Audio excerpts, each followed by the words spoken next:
Chapter 201, Gifted a Pill. Translator, Novel Saga Editor, Novel Saga. Zhou Yan's complexion became deathly pale. His body started to shake with shame and anger. His complexion turned white from blue. He stood up, and went over to Shi Mu with the black blade in both his hands. His face was flushed with embarrassment. He then respectfully handed over the black blade to Shi Mu. His lips moved, but he couldn't speak anything. Shi Mu stretched out his right hand, and took the black blade. After that, he didn't look towards Zhou Yan. He turned around and left. Bai Shi and the others had some doubts in their minds. But, they understood what was happening as they heard Shi Mu's words. They coldly swept their visions towards Zhou Yan, and then followed after Shi Mu. Zhou Yan looked towards Shi Mu's departing figure with strange colors on his face. Everyone around him was looking at him and bantering. He left the plaza with a gloomy expression on his face. In the dead spirit world, Yan Luo was fully armored. It was walking in a certain direction with a group of around 100 skeletons following after him under the gloomy sky. It had lost much of its manpower in the desert the last time. But, it had already regained it.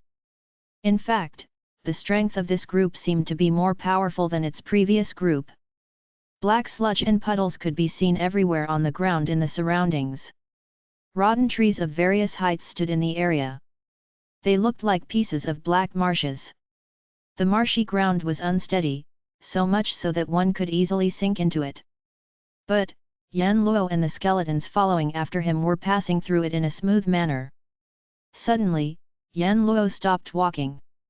Then, it turned its head, and looked in a certain direction. It seemed to be looking at a quagmire. It was more than 100 feet deep. A dark green-colored plant could be seen growing there. There was a blooming flower on that plant. It was emitting a green smoke. It looked quite beautiful. The blue lights flickered in Yan Luo's eye sockets. It turned around, and took a step forward. It then arrived in front of the green flower. Suddenly, a white shadow flew out from the side of the green flower. It rapidly went towards Yan Luo. It was a white bone scorpion. It was as big as a human head. Soul flames of dark green color were flickering in its eyes. Its two sharp pincers looked like two large blades.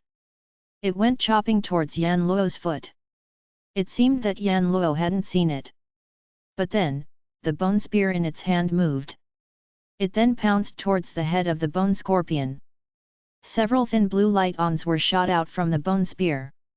It entered into the head of the bone scorpion. The dark green soul flames flashed in the bone scorpion's eyes. After that, they dispersed and disappeared. They then transformed into a dark green fluorescence. Yan Luo opened its mouth, and sucked the green soul flame fluorescence into its mouth. The soul flames of the bone scorpion dissipated. It died and turned into an empty shell. Its body fell down on the ground with a pop sound, and became motionless. Yan Luo collected its bone spear. Then, it arrived before the green flower. It tilted its head, and looked at it carefully for a moment. It seemed to be thinking something. It then extended its hand, and picked up the green flower. It sized the flower up, and put it on its head. Yan Luo seemed to be happy. It then hit its foot on the ground, and went back to its original place. It seemed to be quite pleased with its present appearance. It nodded and lingered there for a while. Then, it continued with its journey. It stopped for a moment, as if it was waiting for its subordinates. It then walked towards a distant place. Several pieces of white snow could be seen as far as one could see on the first peak of the Black Demon sect. A black man's shadow wearing the clothes of the first-grade disciples went flying across the mountain road of the first peak. Then, it arrived at the foot of the mountain. After that, it went towards the direction of the fifth peak. It was none other than Shi Mu. The sect head had invited him to the fifth peak after the annual competition had ended. He was concerned about the status of Shi Mu's practice. He first asked him about the matter of the diplomatic mission of the human race. Shi Mu had already decided what he would say regarding his experiences in the barbarians' wasteland and the road from which he had returned to the sect. So, his answers didn't reveal anything. The sect had praised him. After that, he encouraged him to practice and strive hard so that he could step into the Xian realm and soon become the backbone of the sect. After that, he made him go down the mountain. Shi Mu arrived in the front of a black mountain after a quarter of an hour. The mountain looked fresh and green. Verdant and lush trees and mountain canes could be seen everywhere. There were several waterfalls halfway up the hill, they seemed to be floating like white ribbons in the sky. 2 cave mansions and a broad waterfall could be clearly seen on the top of the mountain if one looked from near the foot of the mountain. Faint layers of white mist had shrouded most of the peak.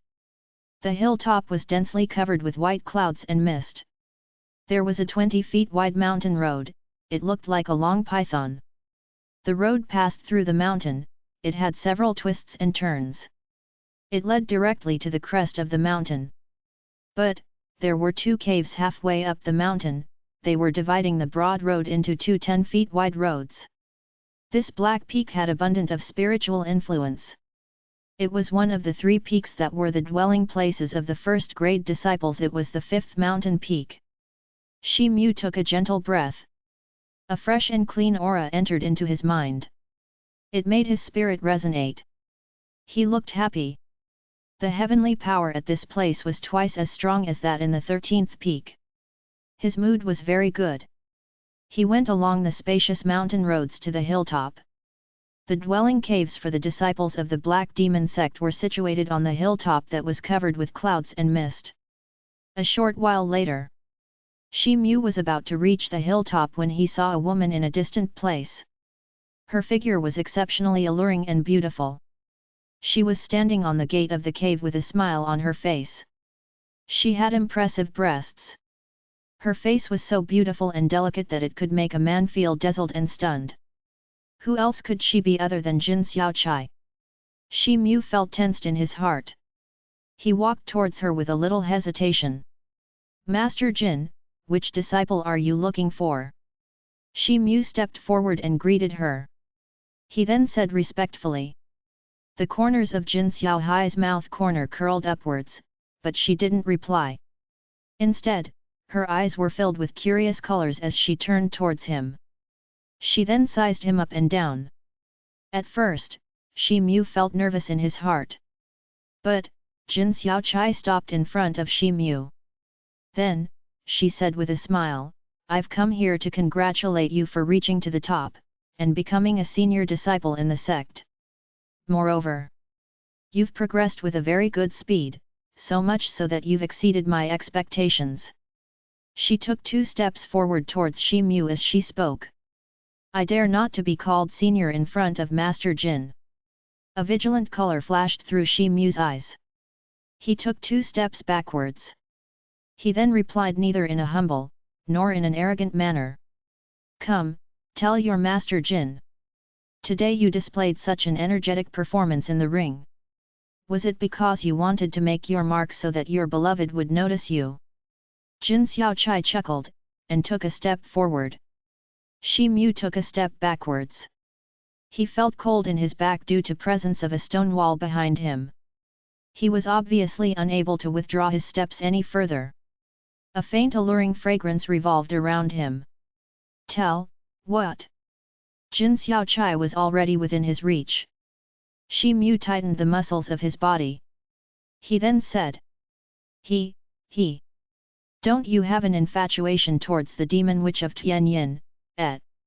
Jin Xiaochai said with a delicate smile. She came near Shi Mu while smiling. She hurriedly stretched out her right hand, and was about to put it on the stone wall beside his face. Suddenly, a radiance flashed through Shi Mu's eyes. He then extended his left hand quickly, and firmly grabbed Jin Xiaohai's wrist. It made her hand stop in a flash. An unexpected look flashed in Jin Xiaohai's eyes. She moved her left hand in order to stop his movement. But then, a tyrannical force broke out on her wrist. It made her fingers stop. She felt surprised in her heart. She couldn't free her hand from a consummate level Houtian warrior with her Xiantian middle level cultivation. Shi Mu took advantage of this opportunity. His stature flashed and got away from the mountain wall. He moved away from Jin Xiaochai and said, "Master Jin, if you don't have anything else to say, then please let me go and practice." Jin Xiaochai shook her numb arm. Her smiling expression transformed into a groan. Then, she said something unexpected, "I think it's too boring. I came here because I wanted to give you this primary strengthening pill. Take this pill. It'll not only help you to strengthen your real qi, but also to promote the coagulation of your qi. It's extremely valuable. I don't need to say anything else." Jin Xiaochai then took out a white jade porcelain bottle from her bosom. After that, she tossed it towards Shi Mu. "This Jianyuan pill is so precious, why Master Jin is giving this to me? I can't take it since I don't deserve it. What's your purpose, Master Jin? Please, tell me clearly." Shi Mu caught the white jade porcelain bottle instinctively. Then, he said without looking at it, "It's nothing. I just want you to promise me one thing." Jin Xiaochai raised the corner of her mouth and said, "What is it?" Shi Mu wrinkled his brows and asked, "I can't tell you right now. But, don't worry. It would be good for you too. You can choose not to do it if you find that it isn't good for you." Jin Xiaochai gave a meaningful look towards Shi Mu and said slowly. She didn't wait for Shi Mu's reply. Her figure swayed, and transformed into remnant shadows. They was several meters tall. Then, her figure disappeared near the end of the downhill road after a few flashes. Shi Mu was still holding the white jade porcelain bottle in his hand. He stared blankly at Jin Xiaochai going down the hill. He couldn't help but feel confused. He opened the white jade porcelain bottle out of curiosity. A pure spiritual influenced essence hit his face. He looked closely into the bottle, and found a thumb-sized white pill inside it. He smelled it gently. The smell of the pill penetrated deeply into his mind. It made his meridians feel smooth. He didn't know if it was as effective as Jin Xiaochai had said. But, this pill was certainly precious owing to its spiritual influence and smell. Shi Mu didn't want to think about the unfathomable mystery of Jin Xiaochai at this moment. He closed the lid of the bottle with hesitation. He then put the white jade porcelain bottle into the vast earth ring. After that, he sized up the cave mansion in front of him. He saw that it had a 10 feet wide green stone gate. A black prohibition charm character was flashing on its surface. He took out a black prohibition token from his bosom, and infused his physical strength and spirit power into it. Then, a black light flashed from it, and went past the stone gate. Bang! A loud sound echoed. Both sides of the stone gate got separated. Then, the entrance of the cave opened with a loud rumble. Shi Mu put the prohibition token back into his bosom, and strolled into the entrance. Then, the stone gate closed behind him with a loud rumble. After that, he strolled through the entire cave. He walked neither fast nor slowly. The cave occupied several acres of area. There were 2 wide drawing rooms and 7 or 8 bedrooms inside the cave. Moreover, there were other rooms for practice and hoarding where everything needed was available. In addition, one could open a private room only with a prohibition token. Shi Mu was extremely satisfied, especially with the heavenly aura on the hilltop. It seemed to be far stronger than that in the center of the hill. It was the best and the most precious place to practice in the entire Black Demon sect. Shi Mu went into his bedroom. He then went to his bed, and fell asleep. He then started to snore loudly. After all, this day had been too tiring for him. Meanwhile, Jin Xiaochai had come down the 5th peak. After that, she turned towards the direction of the first peak, and started to advance towards it with high speed. A quarter of an hour later, Jin Xiaochai stood on the gate outside a tiny courtyard on the first peak. She wrinkled her elegant eyebrows. She seemed to be engaged in her thoughts. She pushed the door open with a little hesitation, and walked in. The door opened in a flash. A small altar peak could be seen in the center of the courtyard.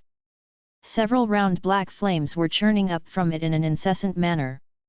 Chapter 202, Forging. Translator, Novel Saga Editor, Novel Saga. Inside a room. A great elder of the Black Demon sect sat cross-legged with his eyes closed. Jin Xiaochai sat down in front of him.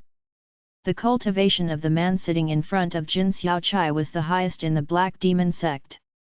His cultivation seemed hard to resist. Even the head of the sect wasn't as much respected as this man. You stole my Qian Yuan pill. What are you up to? You can't use that pill, the great elder spoke without opening his eyes. I gave it away.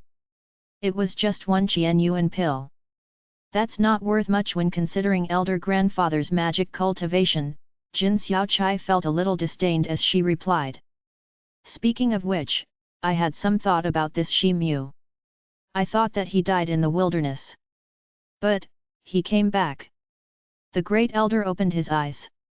He seemed to be in deep thought as he changed the topic of discussion and said. You thought that he was dead? Is that why you declared in the sect that he had set up good services in the war against the barbarian race without even meeting him? His cultivation has upgraded very quickly. The sect didn't value it much. But, how would you reward me if I helped you in this matter?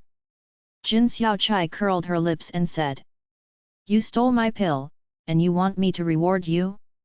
I can't believe you. You can't be so concerned about this disciple without any reason. But, this disciple has attained the number 1 position in the annual competition. It was quite unexpected. The great elder opened his eyes wide. He seemed to be in a foul mood as he spoke.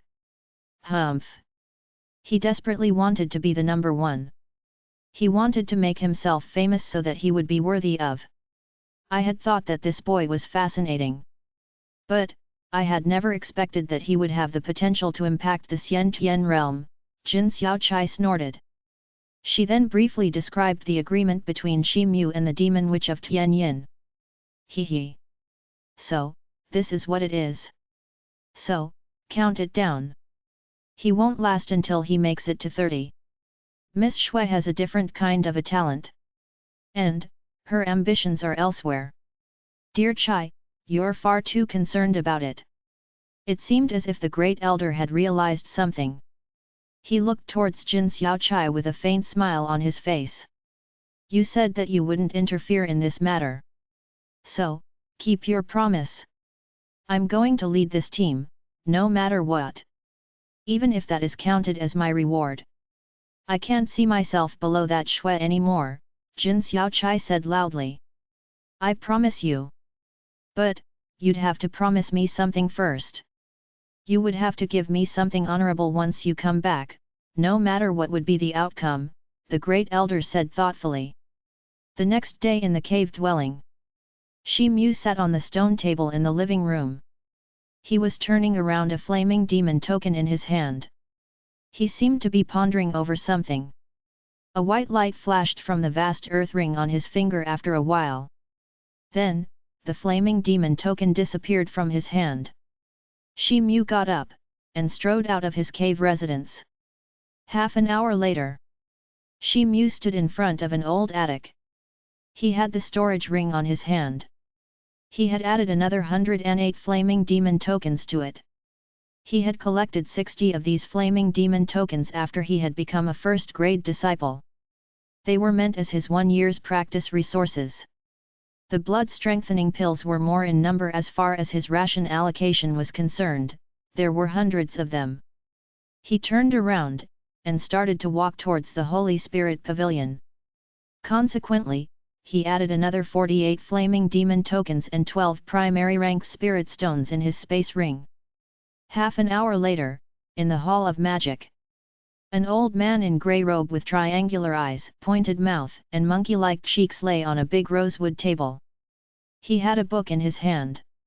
He thoughtfully sized up Shi Mu as he entered through the door of the hall. This was Sunan, the person who had registered Shi Mu as a soul magician practitioner in his early days in the sect.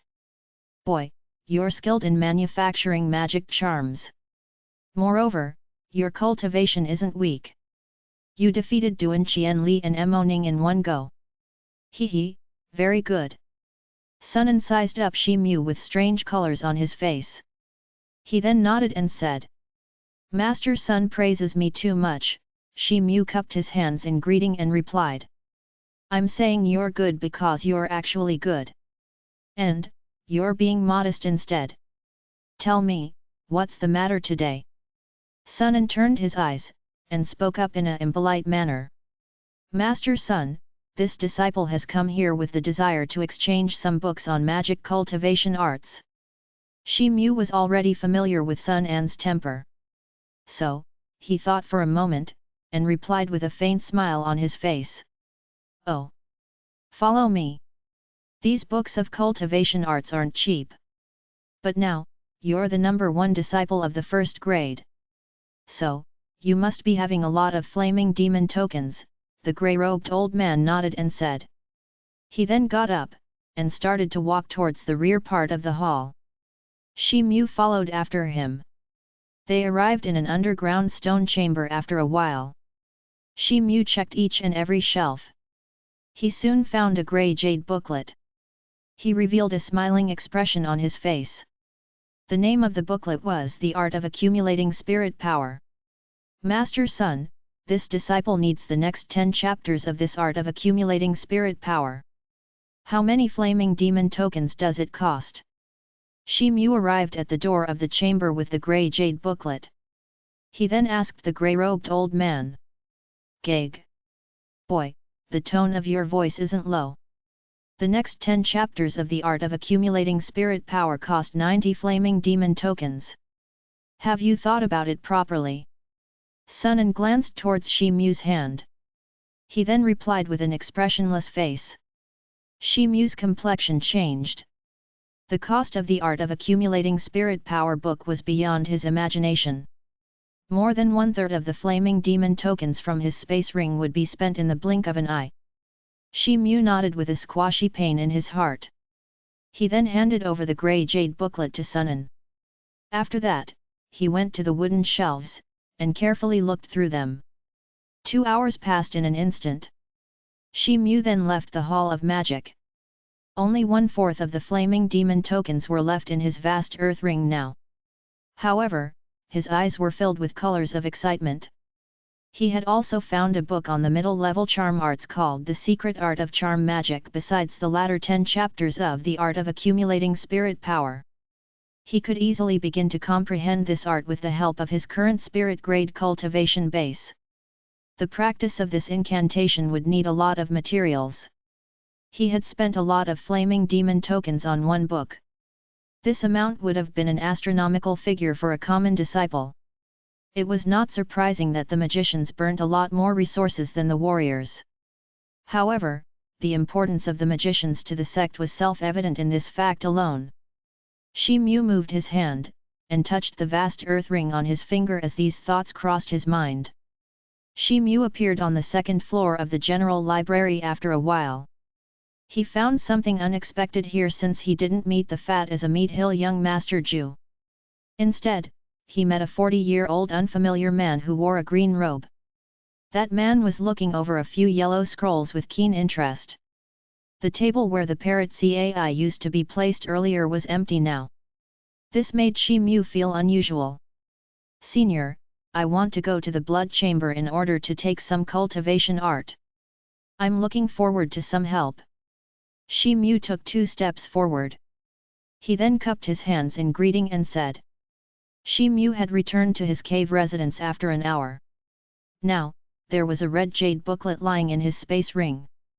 This red jade script was the book of the flaming red ape that he had been forced to give up the first time he came to the blood chamber. He had more than enough flaming demon tokens to spend when he had set out. However, not many of them were left now. He sat on the bed with a doubtful expression on his face. He had been going through a few books about pills in the general library. He had found after careful examination that the pill that Jin Xiaochai had given him wasn't fake, it was really the Qian Yuan pill. Moreover, its value wasn't less than that of the green frost fruit. He couldn't clearly understand the matter. What had made Jin Xiaochai give this precious pill to him? Shi Mu shook his head. He didn't wish to think about it for the time being. He then took out the jade slip of the Book of Flaming Red Ape. After that, he placed it against his forehead. He opened his eyes after a long while, and removed the jade slip. Then, he stood up. He picked up his meteoric hammer and the black blade from the ground, and exited from the cave once again. He had wanted to store his weapons in the vast earth ring on the day that he had received it. However, he couldn't understand why he could accommodate almost everything in his vast earth ring, but not his weapons. In fact, this ring wouldn't show any response whenever he'd try to accommodate his black blade and the meteoric iron into it. Therefore, he had to carry his weapons on his back. After half an hour, in the blue stone plaza of the 13th peak, in Zhao Ping's blacksmith shop. Senior brother Shi Mu, how did you find the time to come to this small shop? Come quickly. Please come in. Zhao Ping was taking care of his business in his shop. He hastily rushed to greet Shi Mu with a smile on his face as soon as he saw him coming. Brother Zhao doesn't need to call me senior brother. Just call me Shi Mu, Shi Mu smiled and replied. There were 2 customers and shop assistants in the shop at that time. They were curiously looking towards Shi Mu. Shi Mu was now known to everyone within the Black Demon sect. But, he always remained low-key, he would rarely appear outside. And, this had given rise to the interest of others in his personality. Senior brother Shi Mu is so polite. Now, you've become a senior disciple of our Black Demon sect. So, how can I dare to be impudent? It's quite noisy outside. You must have come to me regarding some matter. So, let's go inside and talk about it in detail. Zhao Ping gave him a meaningful glance and said. Shi Mu nodded. Then, both the men arrived into the reception area of the blacksmith shop. Brother Zhao, I've come here with something in my mind. I wanted to ask you if you can forge a weapon for me. Shi Mu quickly came to the point and said. He took out his black meteoric iron blade and the meteoric hammer, and put them in front of Zhao Ping. Zhao Ping looked at the crack on the black blade. The expressions in his eyes moved. His expressions changed even more as he looked at the black stone of the meteoric hammer. He then stood up. This is, Zhao Ping stuttered, and his complexion turned red in excitement. It seems that my guess was right. It had occurred to me that this meteoric hammer is made up of the same material that you picked up by chance. I've come here for the same reason. Shi Mu said. Yes. I also think that this is made up of the heavenly meteoric iron. But, the one that I picked up was only as big as a fist. It was far smaller than the one that brother Shi Mu has. Zhao Ping calmed down and said. Brother Zhao, can you find out whether this thing has any strange feature other than the change in its weight? It seems that there are a few other abnormalities in this material. Shi Mu moved his eyes and asked. Other strange features? What are you talking about, brother Shi? Zhao Ping asked with surprise. No, it's nothing. Shi Mu hesitated a little. He then shook his head. He didn't tell him that the meteoric iron couldn't be collected into the vast earth ring. The black blade received some damage while I was fighting during my journey. So, I've come to obtain a piece of the meteoric iron. I wanted to ask brother Zhao to forge a weapon for me once again. Shi Mu spoke as he changed the topic of discussion. There's no problem. Brother Shi, what are your requirements for the weapon? Zhao Ping noticed that Shi Mu had changed the topic. So, he didn't question him any further. Instead, he asked the requirements with a smile. Shi Mu took out a blueprint from his bosom. A picture of a long blade kind of a weapon had been drawn on it. Its model was quite similar to that of an ordinary blade. But, this long blade could hive off the hilt of the blade could be separated from its head. This blade's head wasn't very different from that of the black meteoric iron blades. However, the hilt of this blade was a 3 feet long truncheon. Chapter 203, seems to have met an accident.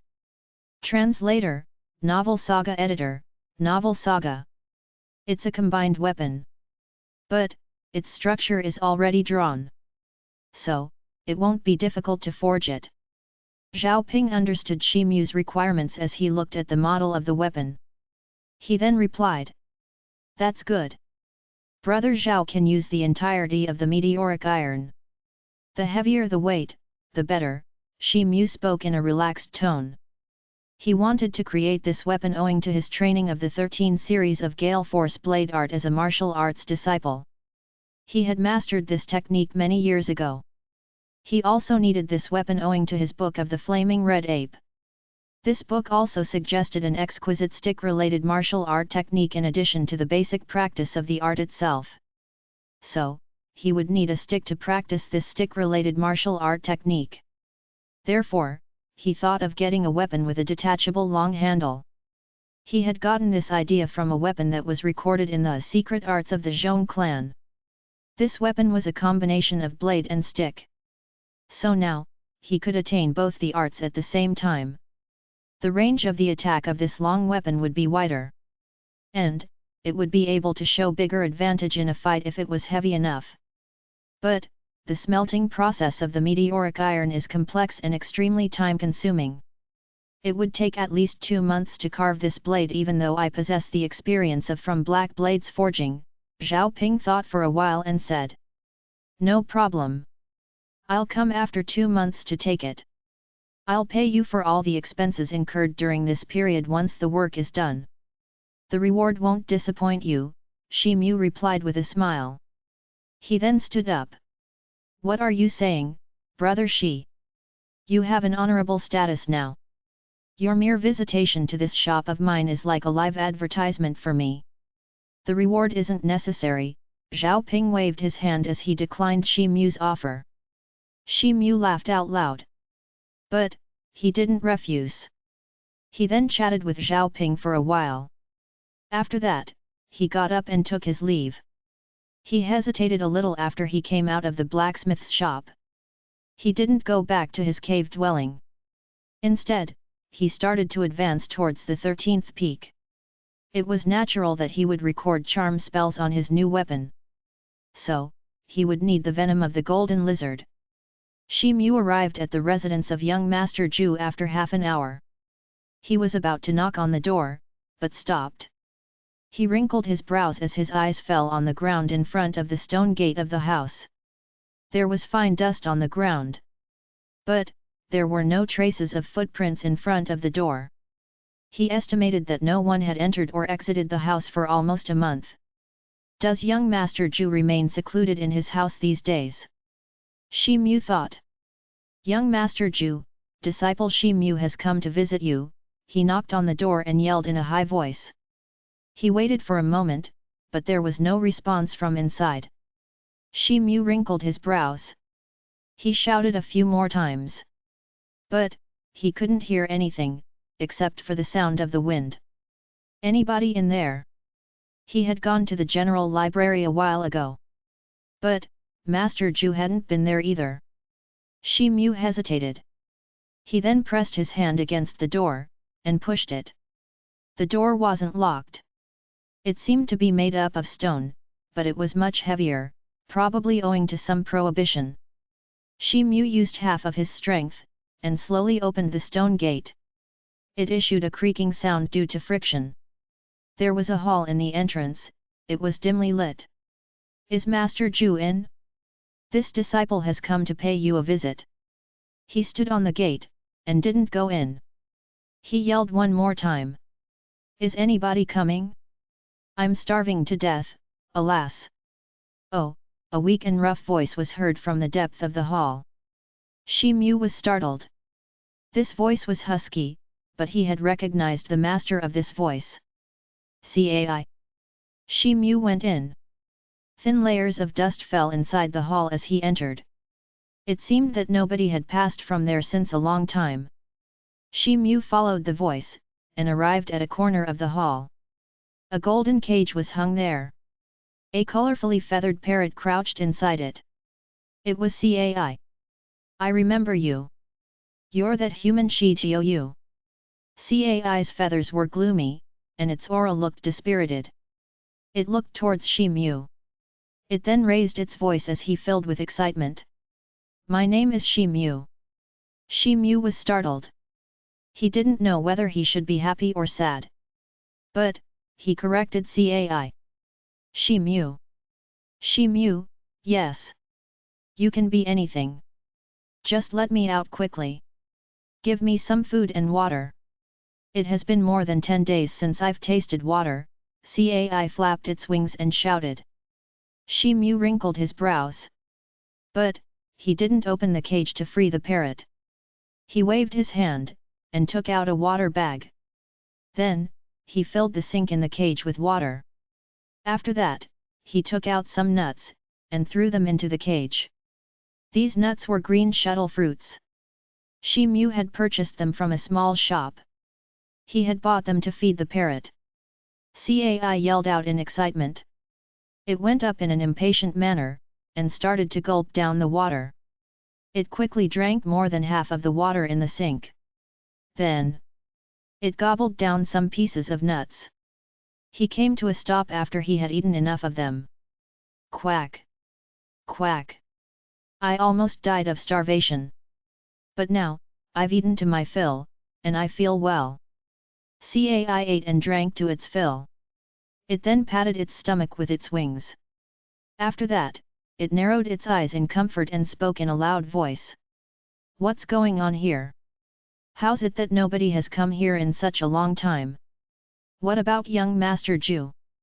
Shi Mu asked. Are you talking about that damn fatty? He went to the underground secret room a month ago. But, he hasn't come back yet. He has no sense of responsibility. He just left me to starve here. Cai looked extremely angry.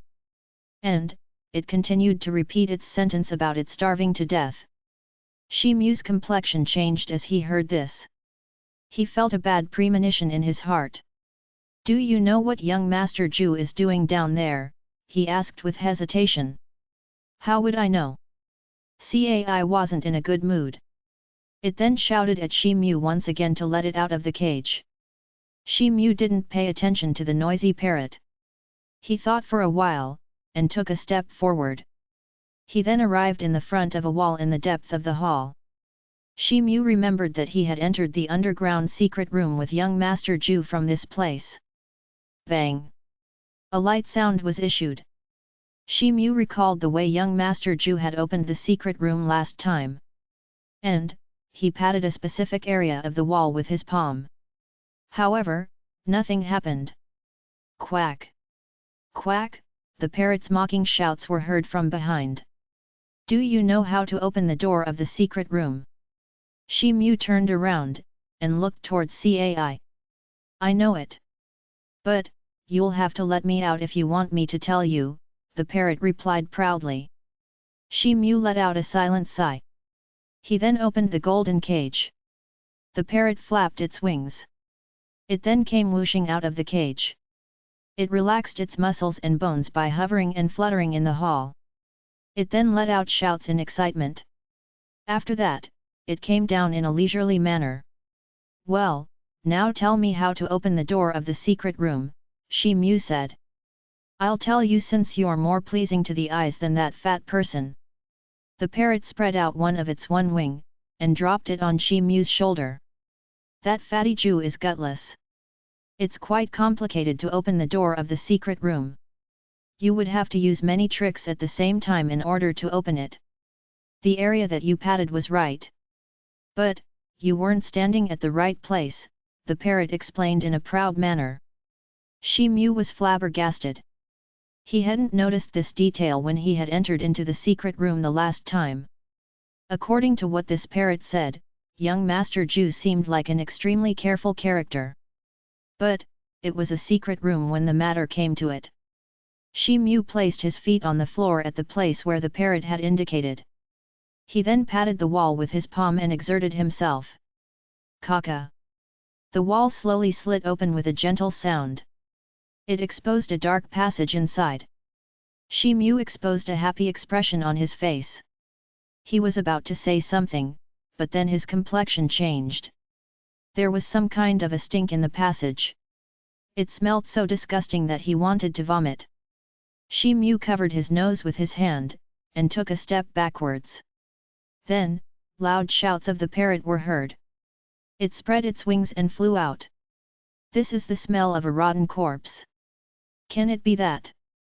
Shi Mu looked towards the depth of the passage with flickering emotions in his eyes. Suddenly, his expressions changed as he thought of something. He was about to enter the secret room. But then, a thought crossed his mind. He then turned around, and looked towards the parrot. I'm going to go down, and take a look at the situation there. I'm afraid that something unusual has happened to young Master Ju. Do you want to come along? Shi Mu asked as he knew that this spirit parrot was a strange creature. It knew young Master Ju better than Shi Mu did. We parrots are very neat and clean birds. We don't go to these kinds of filthy places. Cai shuddered its tail feathers and shouted. Shi Mu shook his head. It seemed that this parrot wasn't only noisy, but also a coward. He no longer paid attention to Cai. He silently activated his cultivation technique and his real chi to protect his body. Then, he entered into the passage. He had come here once before. So, he walked around easily into the familiar passage. Then, he arrived outside a secret room. He went into the secret room, and reached the point from where the rotting smell was coming. There was a circular magic formula right in the middle of the secret room. A spirit stone was stuck into the center of the circular formula. This spirit stone was still emitting bursts of light. It seemed that the spirit power inside them hadn't been used up completely. However, it seemed that this circular formula had stopped working all of a sudden. An obese silhouette sat beside the circular formula. It was none other than young Master Ju. The stink was coming out of his body. Shi Mu's complexion changed as he saw this. He carefully sized up the secret room. But, he didn't find any sign of danger. Then, he quickly walked beside Master Ju's body. Master Ju had died a long time ago. His head was hung low. His body had already begun to rot. Shi Mu sized up Master Ju's dead body. But, he didn't find any traces of injury. It was clear that he hadn't been killed by a man. A silver cage was placed near Master Ju's corpse. A three-legged lizard was lying inside that cage. Master Ju had made this golden lizard his pet. This lizard too had no breath. But, its dead body hadn't yet started to rot. It seemed that it hadn't been too long since it died. Shi Mu exposed a forced smile on his face. His eyes then fell on the circular magic formula in front of Master Ju's body. He was startled as he looked at it. This circular formula was exactly the same that he and Master Ju had used in order to explore the land of the dead spirit world. It was the mysterious array of the soaring star. Can it be that Master Ju tried to enter the dead spirit world once again? I think he happened to go into some other strange space, and met with an accident there, Shi Mu guessed. Master Ju had told him about all kinds of dangers in different spaces when they had entered into the dead spirit world. It was quite common that the soul could fly away from different strange spaces and scatter. Shi Mu's expression became gloomy. He then sighed. Shi Mu had good relationships with only a few elders of the Black Demon sect. Master Ju was one of them. Suddenly, he issued a little sound of surprise. His vision fell upon Master Ju's left hand. Master Ju's dead body had become discolored and rotten. But, no traces of rotting could be seen on his left hand. It was still in its original form. Chapter 204. The Gossiping Parrot Race. Translator, Novel Saga Editor, Novel Saga. Shi Mu hesitated for a moment. Then, he gently pulled young Master Ju's left hand. Suddenly, his complexion changed. He saw that young Master Ju had grasped a blood-red token in his left hand. The surface of the token was emanating an intermittent burst of faint red light, as if a kind of liquid had penetrated the palm of young Master Ju. "What's this?" Shi Mu was startled. He carefully pulled the token from young Master Ju's hand after a momentary hesitation. The token was rectangular in shape, and 3 inches in size. An odd pattern was portrayed on one of its sides. It looked like a ghost-shaped humanoid monster. Some strange letters in a strange font were carved on the other side of the token. They were extremely small in size, and looked like tiny flies. Shi Mu had never come across such a weird language in his entire life. He grasped the blood-red token in his hand. He felt a wisp of ice-cold feeling that was being transmitted by the token. The token was also emitting a faint red radiance. It had already engulfed his palm. However, the radiance didn't seep into Shi Mu's hand like it had been seeping into young Master Ju's hand. Shi Mu carefully sized up the token a couple of times. He then shook his head. He was about to place the token back. Suddenly, his complexion changed as his eyes fell on young Master Ju's left hand. He hadn't even noticed when young Master Ju's left hand had changed, and had become the same as the other parts of his body. The originally smooth skin now looked clearly limped and relaxed. Also, a faint blue color had appeared on the surface of his left hand. It was emitting bursts of nasty odor. How can it be? Don't tell me it happened because I separated this token from his hand. Shi Mu was left dumbstruck. He looked at the blood-red token once again. He felt that it looked mystical. This token seemed to have the ability to preserve the corpse from decaying. Shi Mu shook his head. This thing looked pretty good and useful, but it was young Master Ju's relic. So, Shi Mu couldn't take it away. Therefore, he carefully put it back into young Master Ju's left hand. He then stood up, and turned around to walk outside the secret room. Young Master Ju commanded an extraordinary status since he was a spirit-grade magician. But, he had been found dead in his own residence. Shi Mu was the first person who had found his body. So, it was his responsibility to report this incident to the sect. Shi Mu walked out of the secret room's passageway, and arrived in the stone room. "What's the situation in the secret room? How's that obese man Ju?" The parrot flew over as soon as Shi Mu appeared. "Young Master Ju is dead. His body has already started to rot." Shi Mu shook his head and replied with a sigh. The parrot's body became stiff as it heard these words. Then, a trace of low-spirited and crestfallen look floated into its big eyes. Shi Mu didn't pay much attention to the parrot. He hurried out of the stone house, and walked toward the sect's law enforcement hall. He arrived at young Master Ju's dwelling place along with a grey-robed old man half an hour later.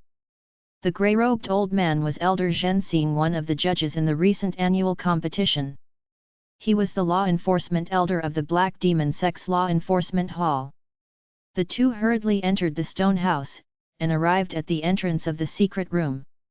Shi Mu felt surprised as he noticed that the parrot had fled away. They had walked all the way to this stone house, but he hadn't seen even the slightest trace of the parrot anywhere. "Is this the place?" Shi Mu was in a state of shock. The grey-robed old man's vision drifted towards the secret room's passageway. He then said with a solemn expression on his face. "Yes." Shi Mu quickly regained his composure and replied. The grey-robed man nodded, and took a step to walk in. Both of them soon arrived inside the secret room. The grey-robed old man's emotions were stirred up as his vision fell on young Master Ju's dead body. He waved his hand, and a mass of white radiance fled from his hand. It shrouded the dead body of young Master Ju. Then, the grey-robed old man raised his hand once again, and the white radiance dispersed. "Master Ju seems to have died long ago. I think that it should have been almost 1 month since his death. There's not the slightest trace of injuries on his body. The cause of his death should have been dissipated by now," the grey-robed old man said thoughtfully. Shi Mu felt a bit more convinced about his own prediction as he heard these words. The grey-robed old man's eyes shifted towards Shi Mu as he asked, "Young Master Shi, what brought you here today?" "This disciple just happened to pay a visit to young Master Ju today. I knocked on the door for a long time, but nobody responded. Then, I noticed that the front door wasn't locked. So, I went in without any permission. I used to study formula arts with young Master Zhu. So, I knew the location of his secret room. I had never expected that I would witness such a scene when I would come in, Shi Mu replied with a sigh. So, that's how it is. Thanks to you, otherwise it can't be known when the corpse of Master Zhu would have been discovered. The grey-robed old man wanted to ask something else. But, he thought of something, and dropped the plan of further questioning. He then said while nodding his head. Master Zhen is overpraising me. It was my responsibility to report this incident to the sect, Shi Mu said. I'll inform this matter to the sect. I'll ask them to make arrangements for the funeral of Master Zhu. The grey-robed old man waved his hand in order to indicate Shi Mu to leave. Elder Zhen, this disciple had a purpose behind visiting Master Zhu today. My intention was to obtain a little venom of the golden lizard in order to make a magic tool. The lizard in the cage is the same golden lizard that I mentioned. It's also dead now. Would you please allow me to take away the venom pouch from within its body? Shi Mu's eyes flashed as he pointed his finger at the silver cage on the ground. The grey-robed old man turned his gaze towards the golden lizard and nodded as he heard these words. Thank you, Elder Zhen. Shi Mu's face beamed with happiness. He then cupped his hands in obeisance and replied. After that, he opened the cage and pulled the golden lizard's body out of it. Then, he fished out a hilted dagger, and carefully pricked the lower abdomen of the golden lizard on the left side. He slit open a hole with a little difficulty. This revealed the red and white flesh of the lizard. Shi Mu had hunted and killed plenty of lizards while he was in the barbarian's wasteland. So, he had developed a good understanding of the internal organs of these beasts.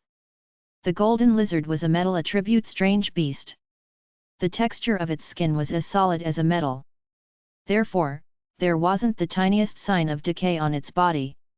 Shi Mu rummaged through its body for a moment, as if he was looking for something.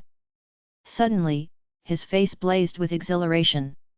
He carefully delimited several cuts on the lizard's lower abdomen with his dagger. After that, he extracted a fist-sized yellow ball from inside its body.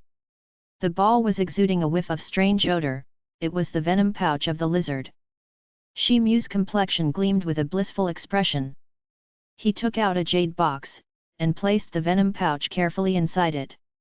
Then, he received the box in his storage ring. Thank you so much for your help, Elder Zhen. Shi Mu rose to his feet and walked over to the grey-robed old man. He then clasped his hands across his chest, and spoke with veneration. The grey-robed old man was absorbed in examining the obese Manju's body. So, he looked lost in thoughts.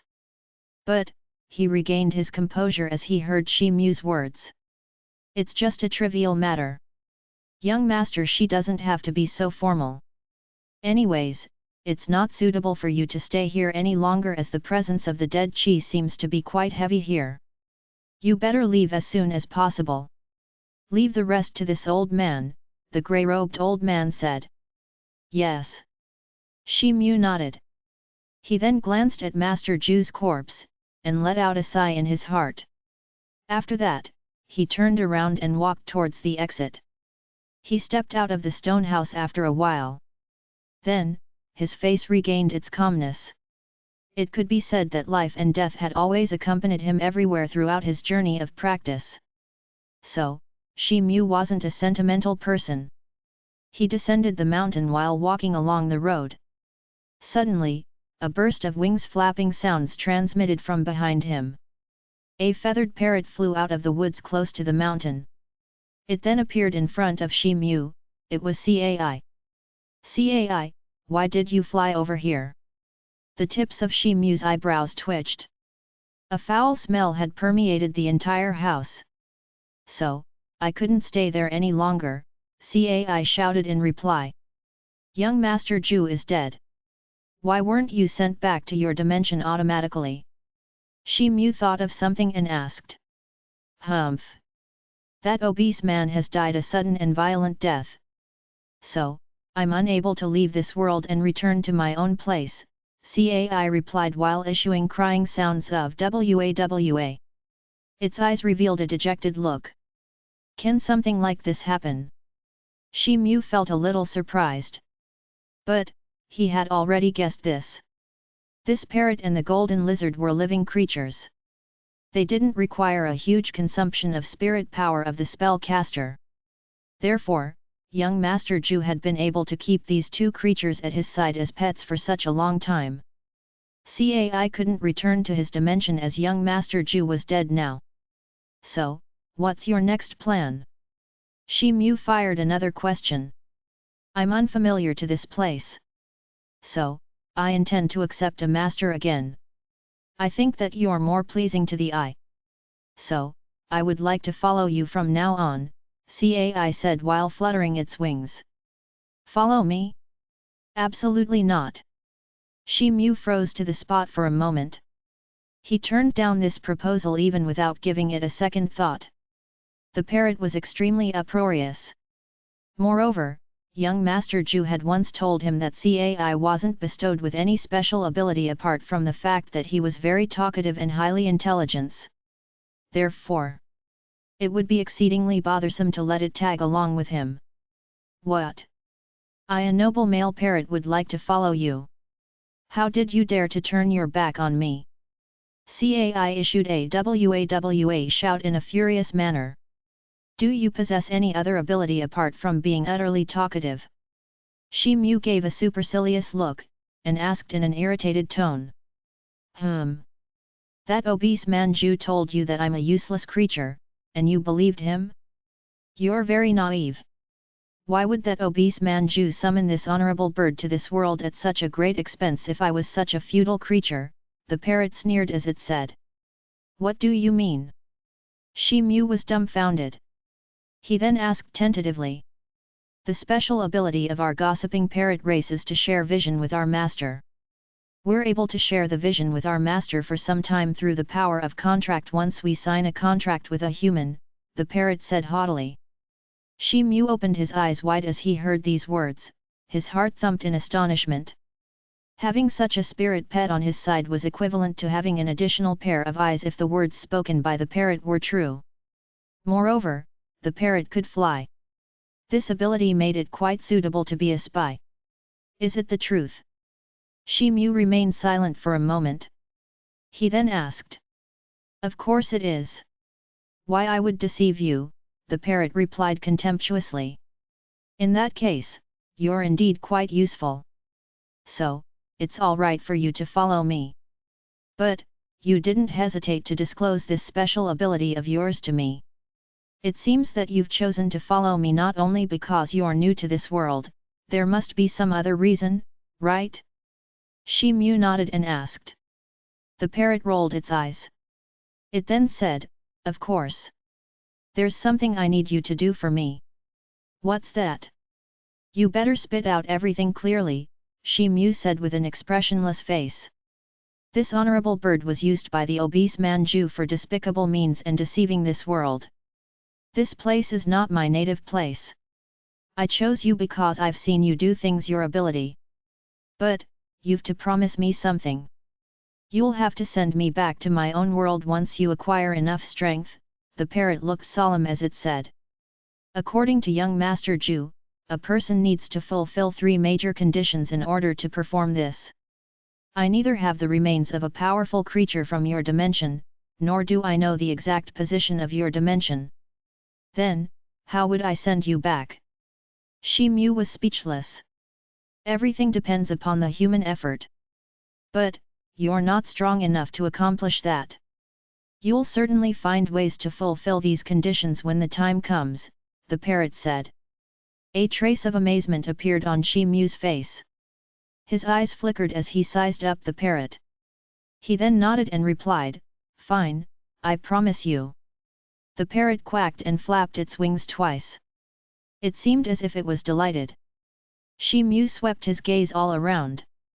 After that, a streak of black light emerged on his hand as he mumbled something. It quickly condensed into a black charm character, it was the charm character that was used to establish a contract between the master and servant.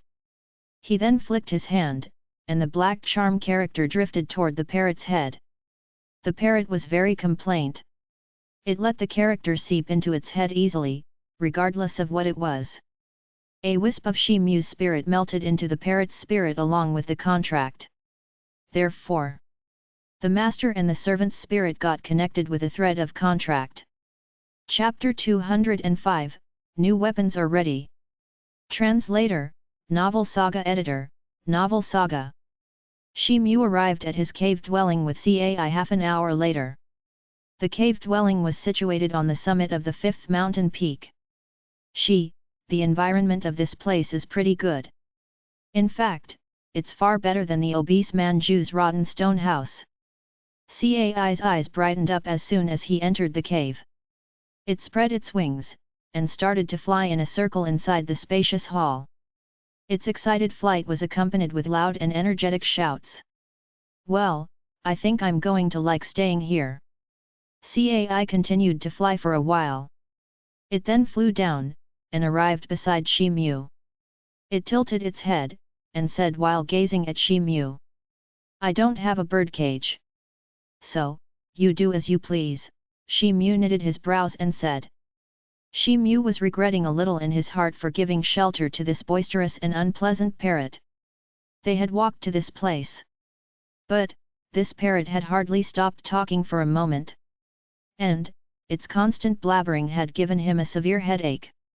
Moreover, this parrot always called Shimu by the wrong name.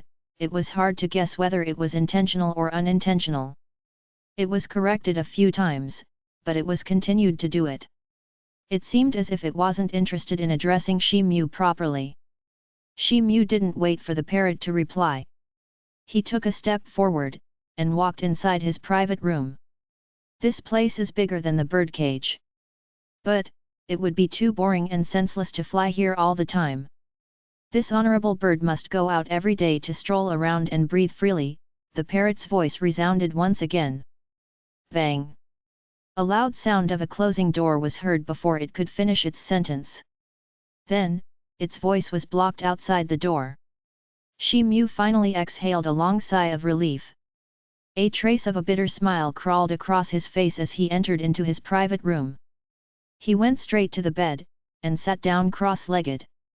After that, he started to practice the art of accumulating spirit power in order to calm his mind down.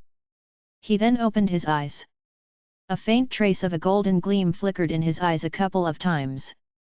The magic power in his lower abdomen had tremendously increased since he had stepped into the rank of the spirit-grade magician. Moreover, a wisp of his real chi had melted into his lower abdomen along with his magic power. This had made his lower abdomen experience cold and warm feelings at the same time. Suddenly, an idea flashed through Shimu's mind. He waved his hand and took out a small jade box. He then opened it. The venom pouch of the golden lizard was placed inside it. Shimu placed it on the ground carefully. After that, he waved his hand.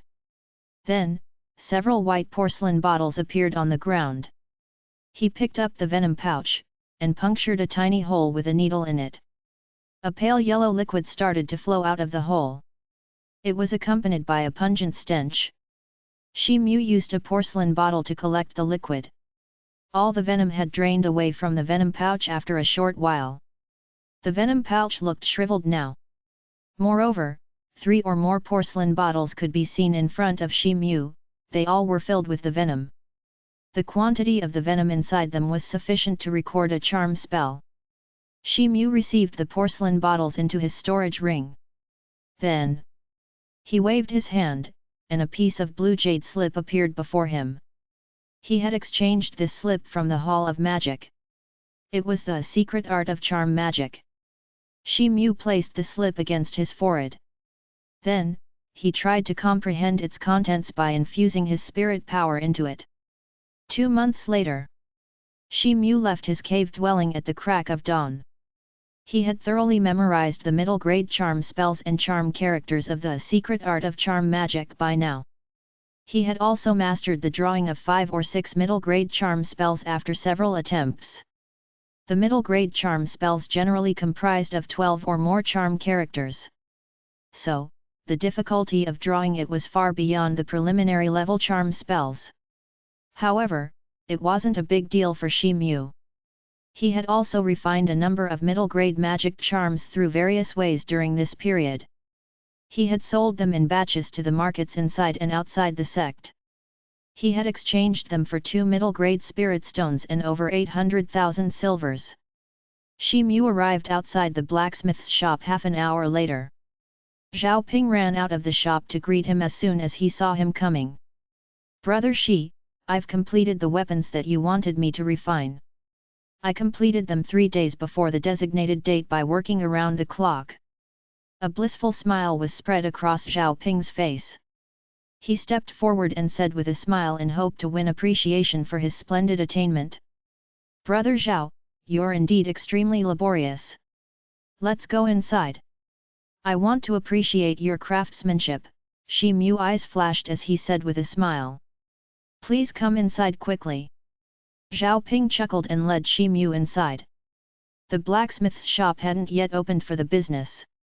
But 5 or 6 robust men could still be seen inside the shop. They seemed occupied with arranging goods that could be used for igniting iron stoves. Various kinds of semi-finished and finished weapons were piled up in the shop.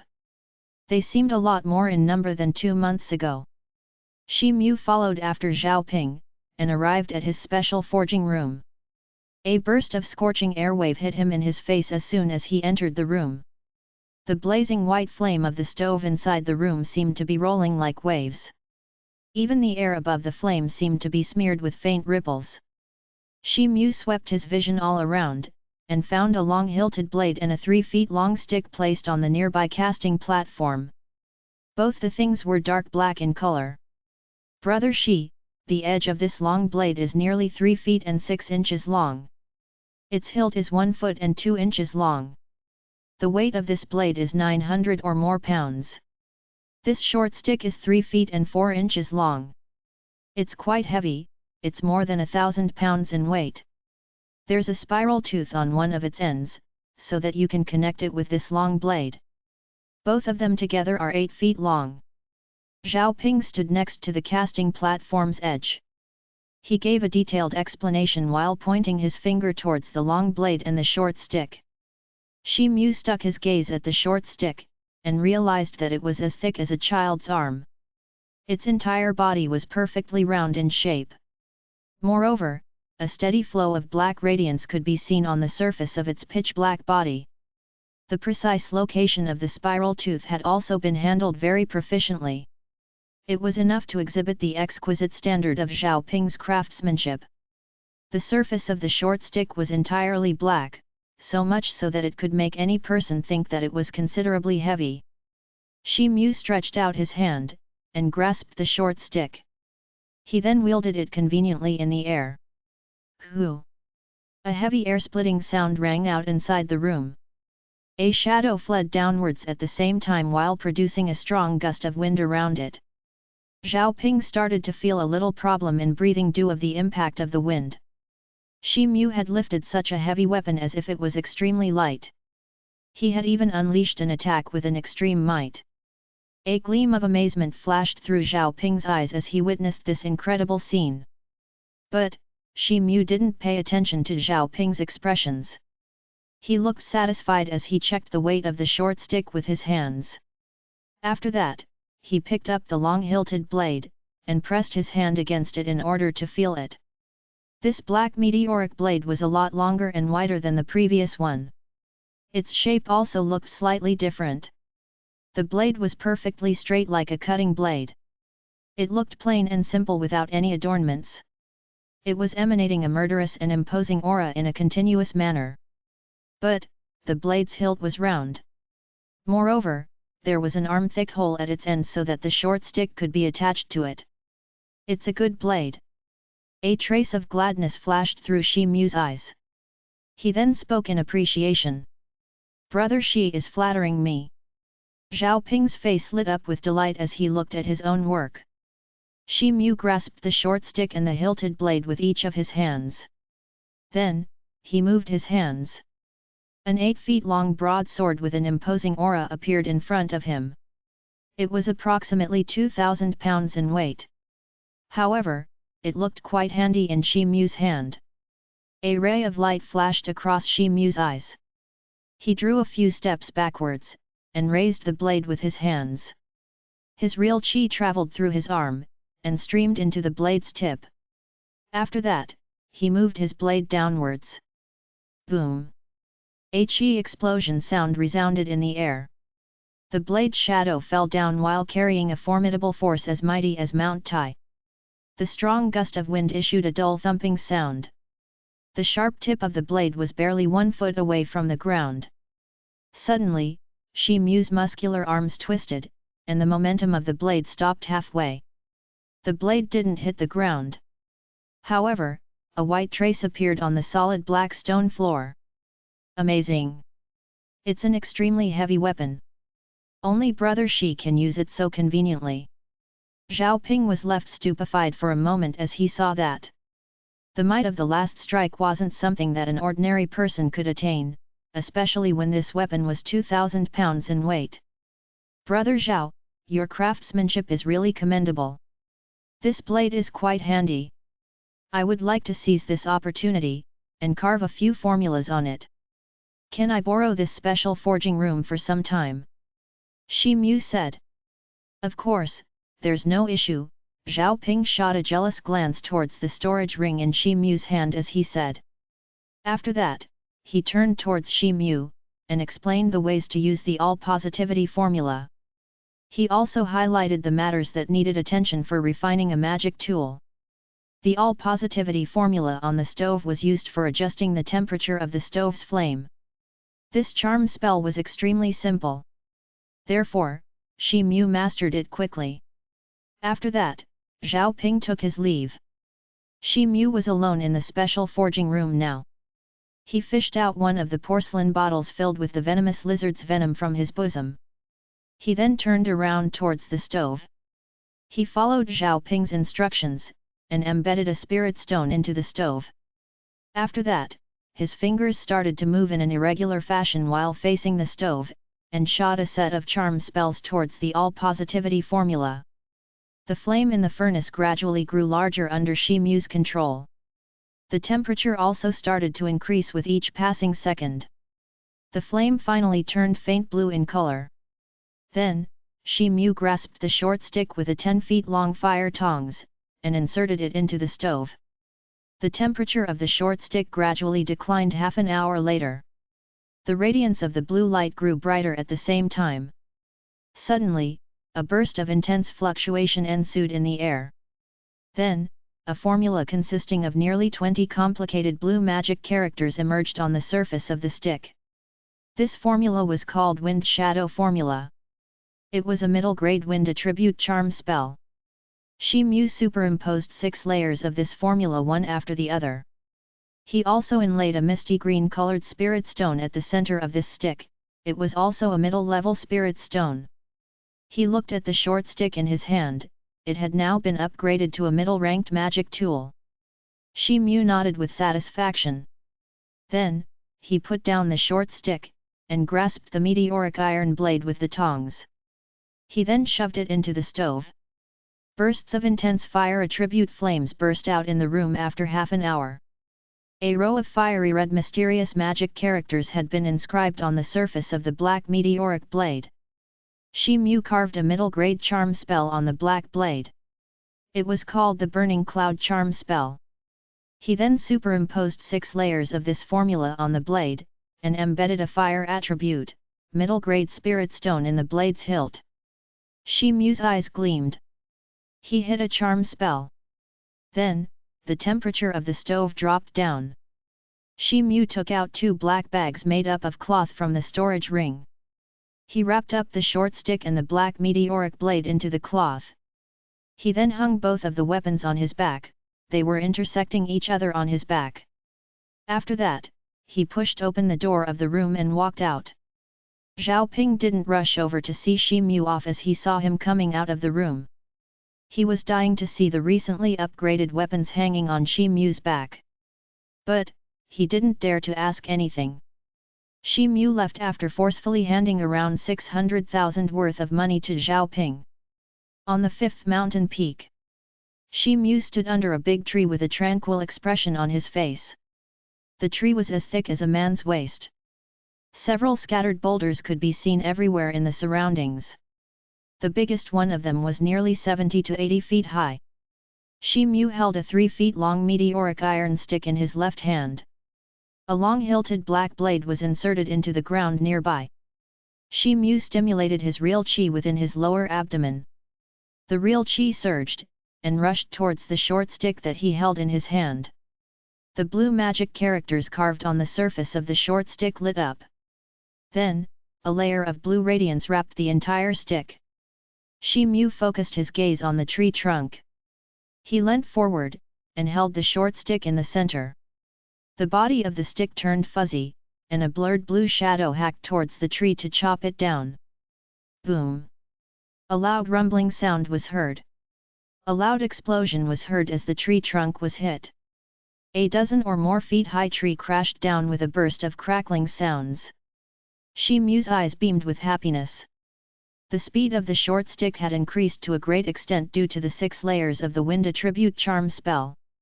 Not even a Xiantian primary stage warrior could dodge its attack now. Its might seemed to have far surpassed a Xiantian primary stage warrior's force owing to its weight coupled with Shi Mu's inhuman strength. Chapter 206, Summon. Translator, Novel Saga Editor, Novel Saga. Shi Mu still wasn't satisfied. So, he pulled out the black blade from the ground near his foot. He then connected the blade to the short stick. An 8 feet long hilted blade appeared in front of his eyes as a result. His eyes swept over the 70 or 80 feet high boulder that lay nearby. His stature flashed, and darted towards the boulder with great speed as if an arrow had been shot from a bow. Shi Mu was now only 10 feet away from the boulder. Suddenly, he sprang up from the ground, and pounced towards the boulder while holding the long blade in his hands in order to hack it down. A layer of glaring flame flashed on the surface of the blade before it had reached the boulder. Then, the flame transformed into a blazing cloud of fire. Bursts of red flames scuttled from inside, and crashed onto the boulder. Bang! A series of loud and explosive sounds continued to ring for a while. Almost half of the boulder was blown into small smithereens within a fraction of a second. The flying crumbs of the boulder were wrapped in red flames. They quickly transformed into black gravels in mid-air. Bang! A loud sound rang out in the air once again. It was closely followed by the long blade that hacked at the remaining half of the boulder. The boulder blasted into small pieces as a wisp of gigantic force plummeted down on it. A scalding airwave proliferated around in a violent manner. It filled the sky with tiny gravels and dust which started to flutter in the air. The dust finally settled down. The 70 or 80 feet tall boulder had vanished from its place by then. Shi Mu looked pleased and contented. He raised his hilted blade with both hands towards his shoulder. After that, he drifted away in the direction of his cave dwelling. Shi Mu stood in the living room of his cave dwelling after a short while. He was gazing at the large and spacious area inside the cave. His heart became overwhelmed with emotions as he recollected every little detail of the time when he was merely a martial warrior. And now, he had become a senior disciple of the sect. "Mother, your son Mu will soon become a true warrior with an unbeatable spirit," he muttered to himself. Suddenly, an elegant and beautiful silhouette of a woman floated into his mind. His heart was stirred up. He felt an urge to blurt out everything that was on his mind in front of someone. But then, he had a headache as he thought of the clamorous parrot Cai. "I got it." Suddenly, an idea crossed his mind, and a trace of smile glittered across his face. Then, he started to read an incantation loudly. A mass of black smoke soon emerged in the hall out of nowhere. Yan Luo's silhouette appeared in the hall thereafter. 2 clusters of blue flames flickered in its eye sockets in an irregular manner. Shi Mu was surprised to see a green flower on Yan Luo's head. It was emitting a faint green smoke. Suddenly, the temperature inside the hall declined without any reason. Moreover, a wisp of inexplicable cold aura pervaded inside the hall. The source of this queer cold aura was probably the beautiful green flower. Shi Mu had an instinctive feeling that this green flower wasn't ordinary. Yan Luo, we can talk, right? Shi Mu gazed at Yan Luo and asked. The two blue flames within Yan Luo's eye sockets throbbed as it looked at Shi Mu. A clear voice resounded in its mind after a short while. Yes.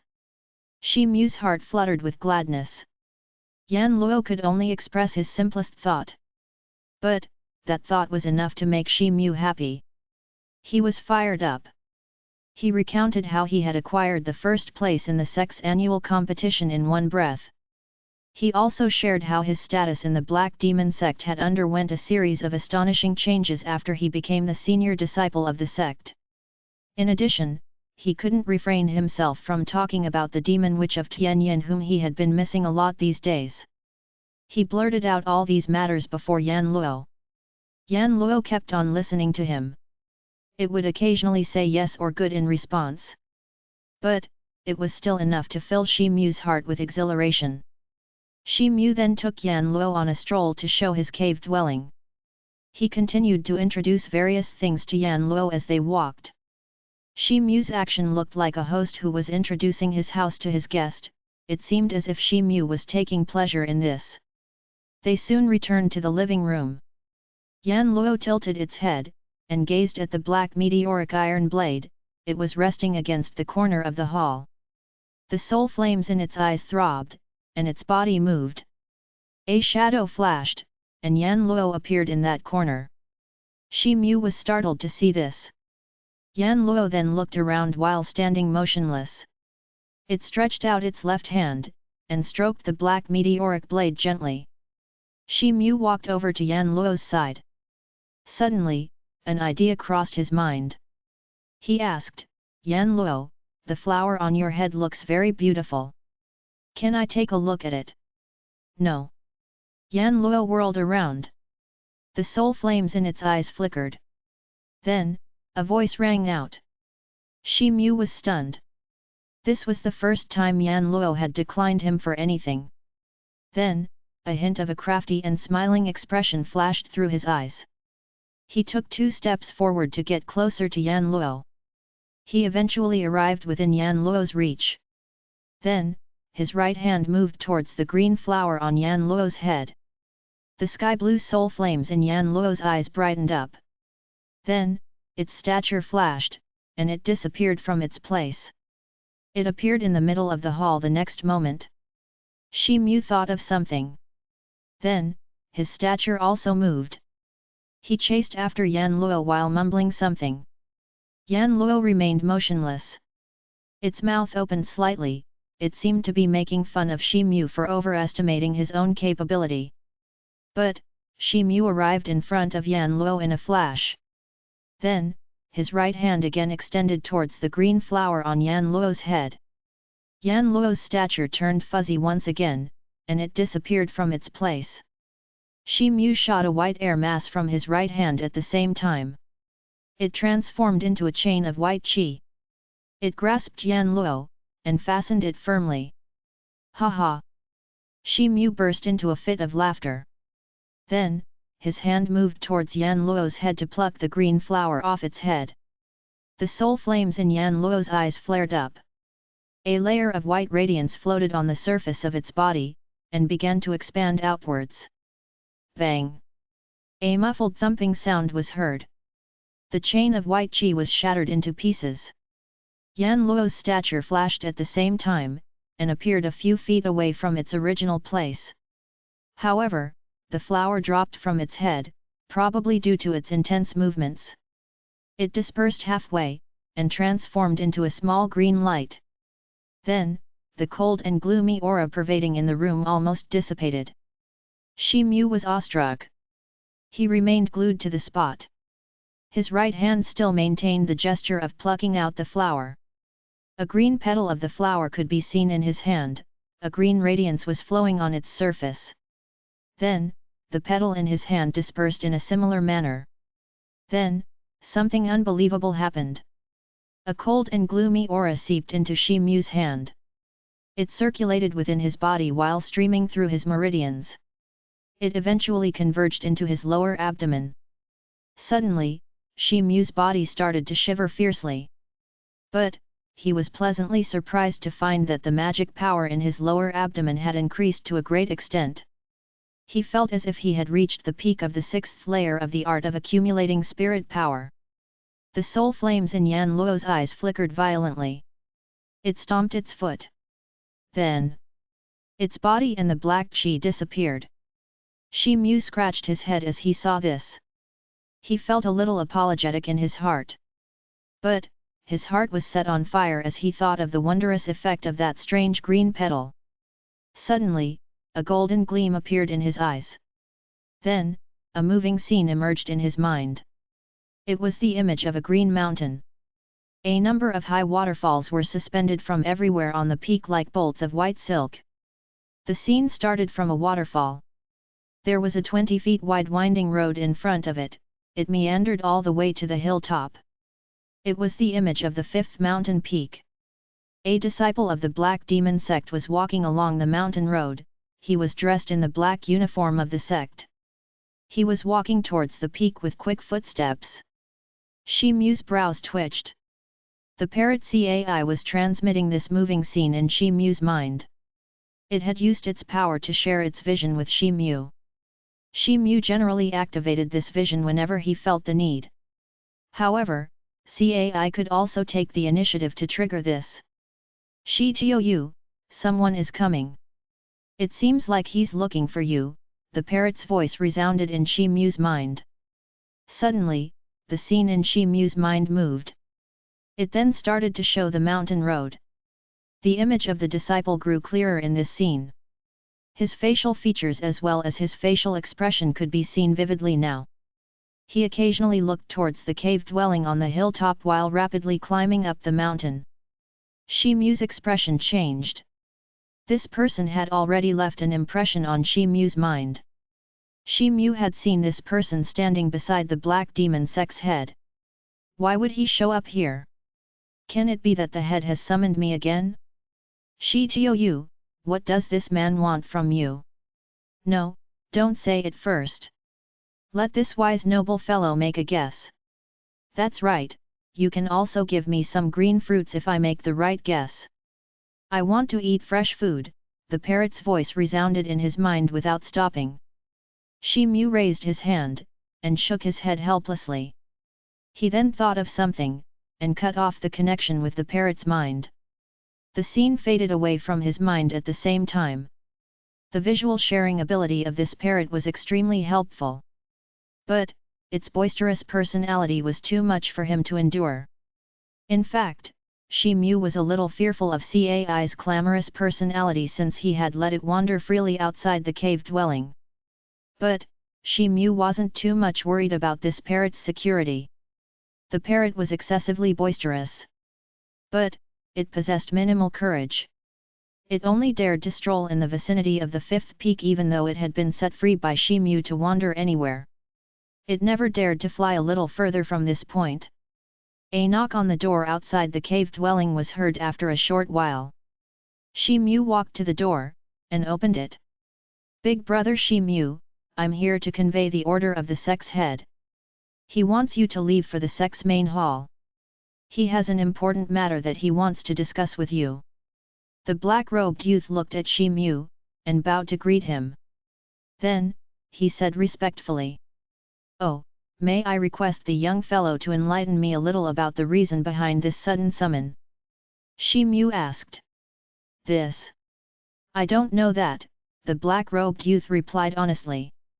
Well, I understand. I'll immediately set out after I've wrapped up a few things here. Shi Mu remained silent for a moment. Then, he waved his hand and said. The black-robed youth complied, and departed from there. Shi Mu kept standing at the door for a while. He pondered over the reason why the head of the Black Demon sect had summoned him. Then, he left the cave dwelling, and began to walk down the mountain. Shi Tou, where are you heading to? The parrot CAI flew over to him as soon as he stepped out of the cave. Then, it landed on Shi Mu's shoulder. I'm on my way to the main hall of the Black Demon sect. The sect's head has summoned me to discuss an important matter. You don't have to tag along with me. Shi Mu raised his shoulder, and shrugged Cai off from it. Cai had been the spirit pet of young Master Ju for a long time. So, a lot of people in the Black Demon sect must be familiar with it.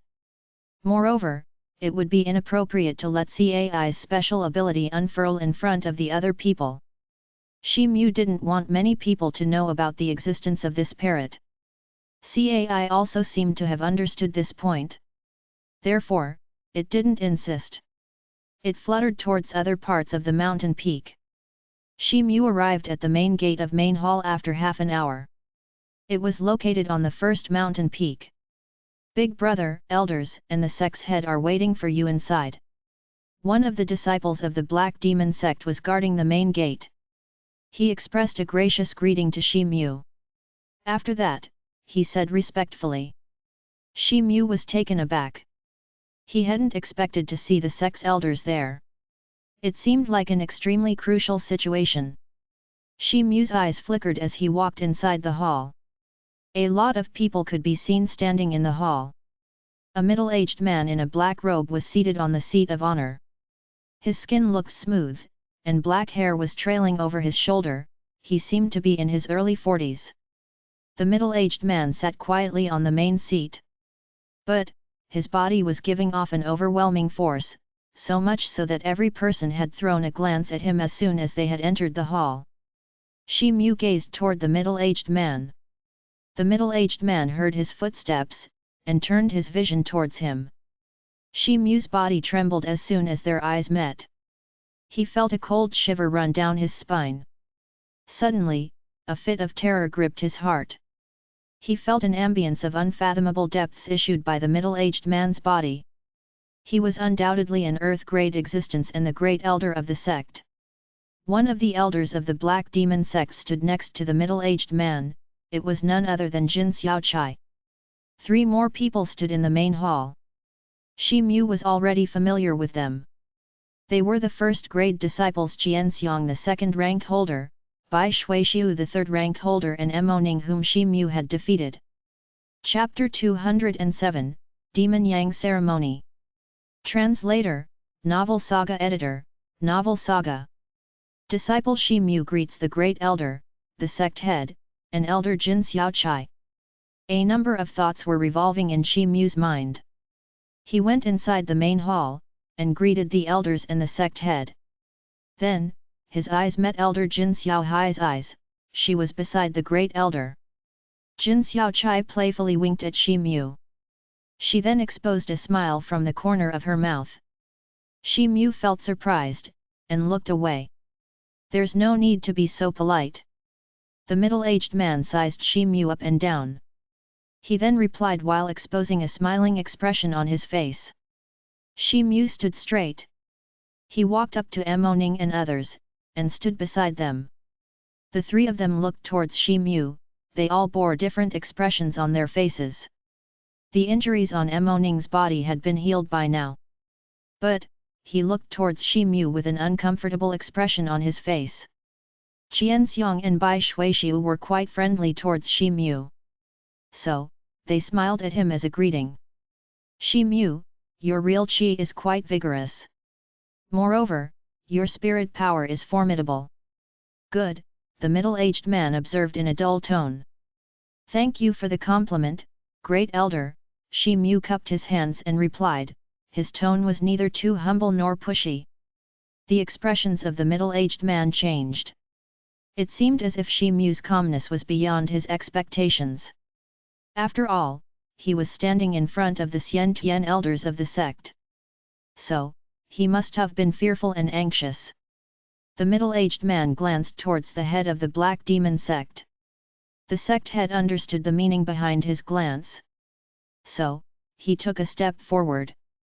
The 4 of you have been called here because there's something important we wish to tell you, the sect head said with a dignified face. Shi Mu and the other 3 people were surprised as they heard this. They exerted themselves to listen with rapt attention.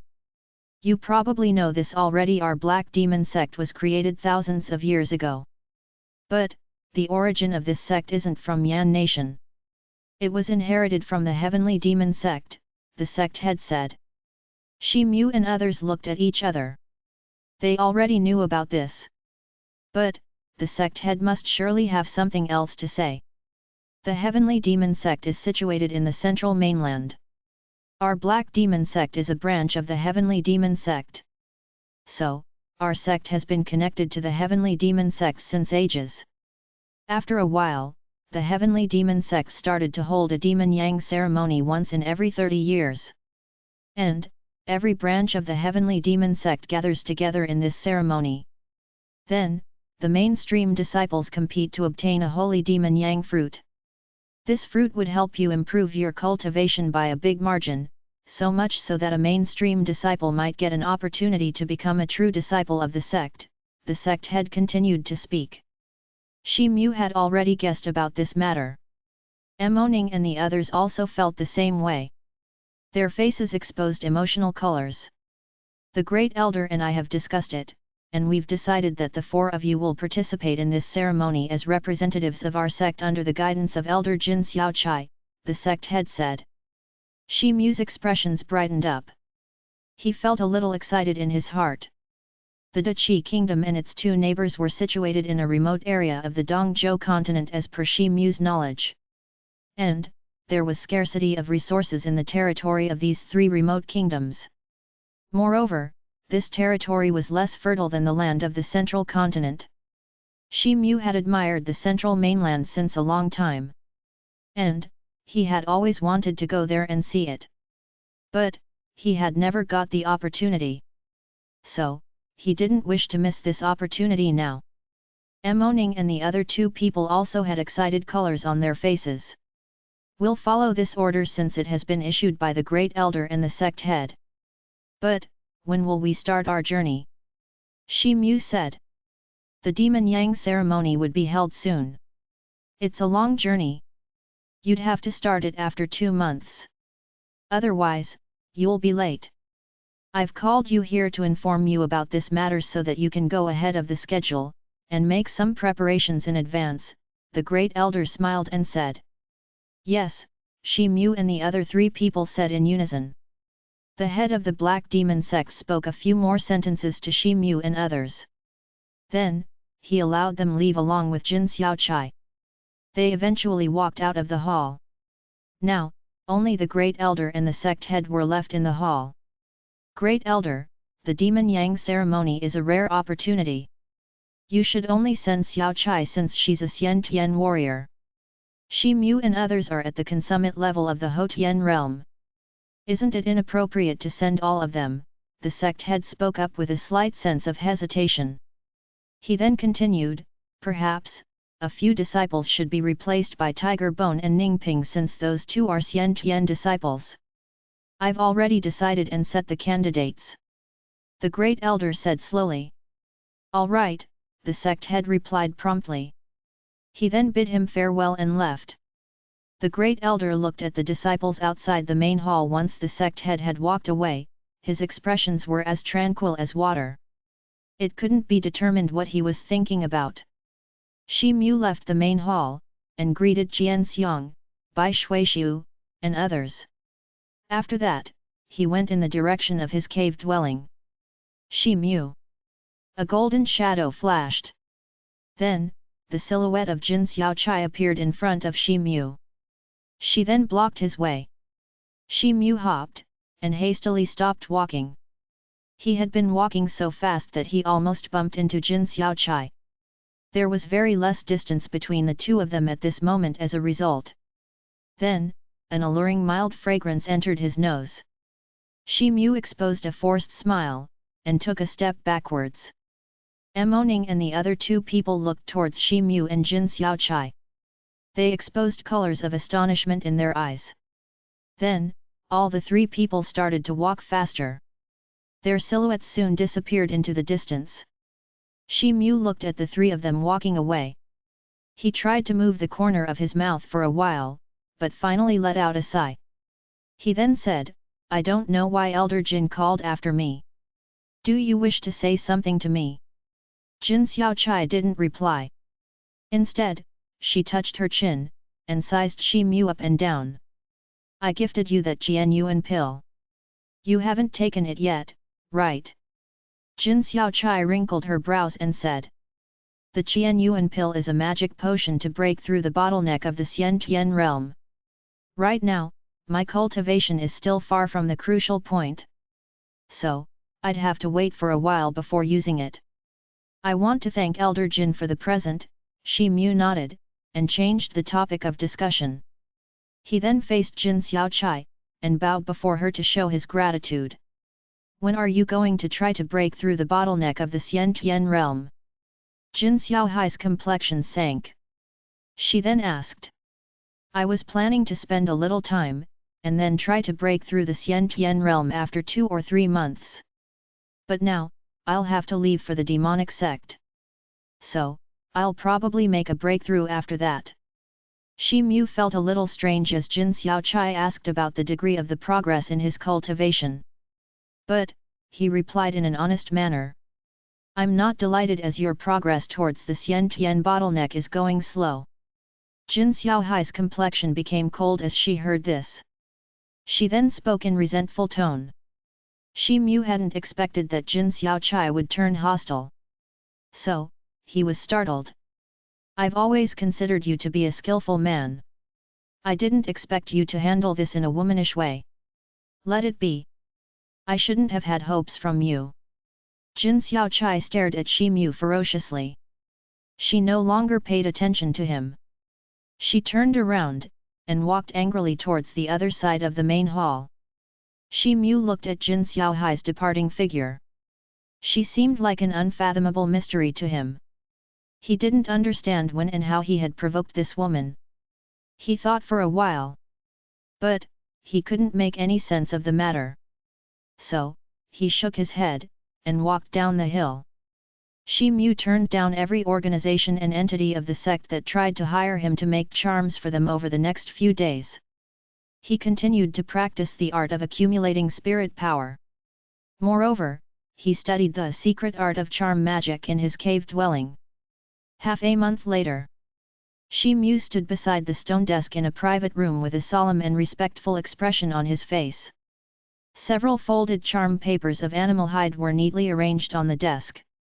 Magic ink and magic pen were placed beside those papers. Shi Mu had brought these charm papers from the wasteland. There was a pack of black folded animal hide among these papers. It was made up of a small lump of skin of the three-headed ominous python.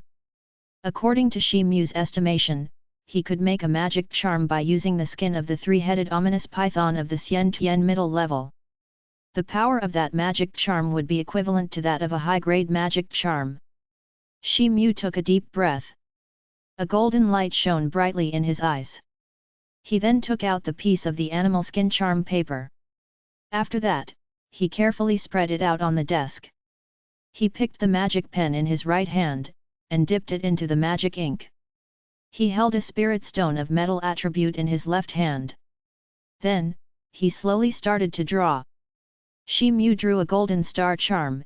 It was a defensive magic charm. It was considered to be an advanced version of the golden armor magic charm.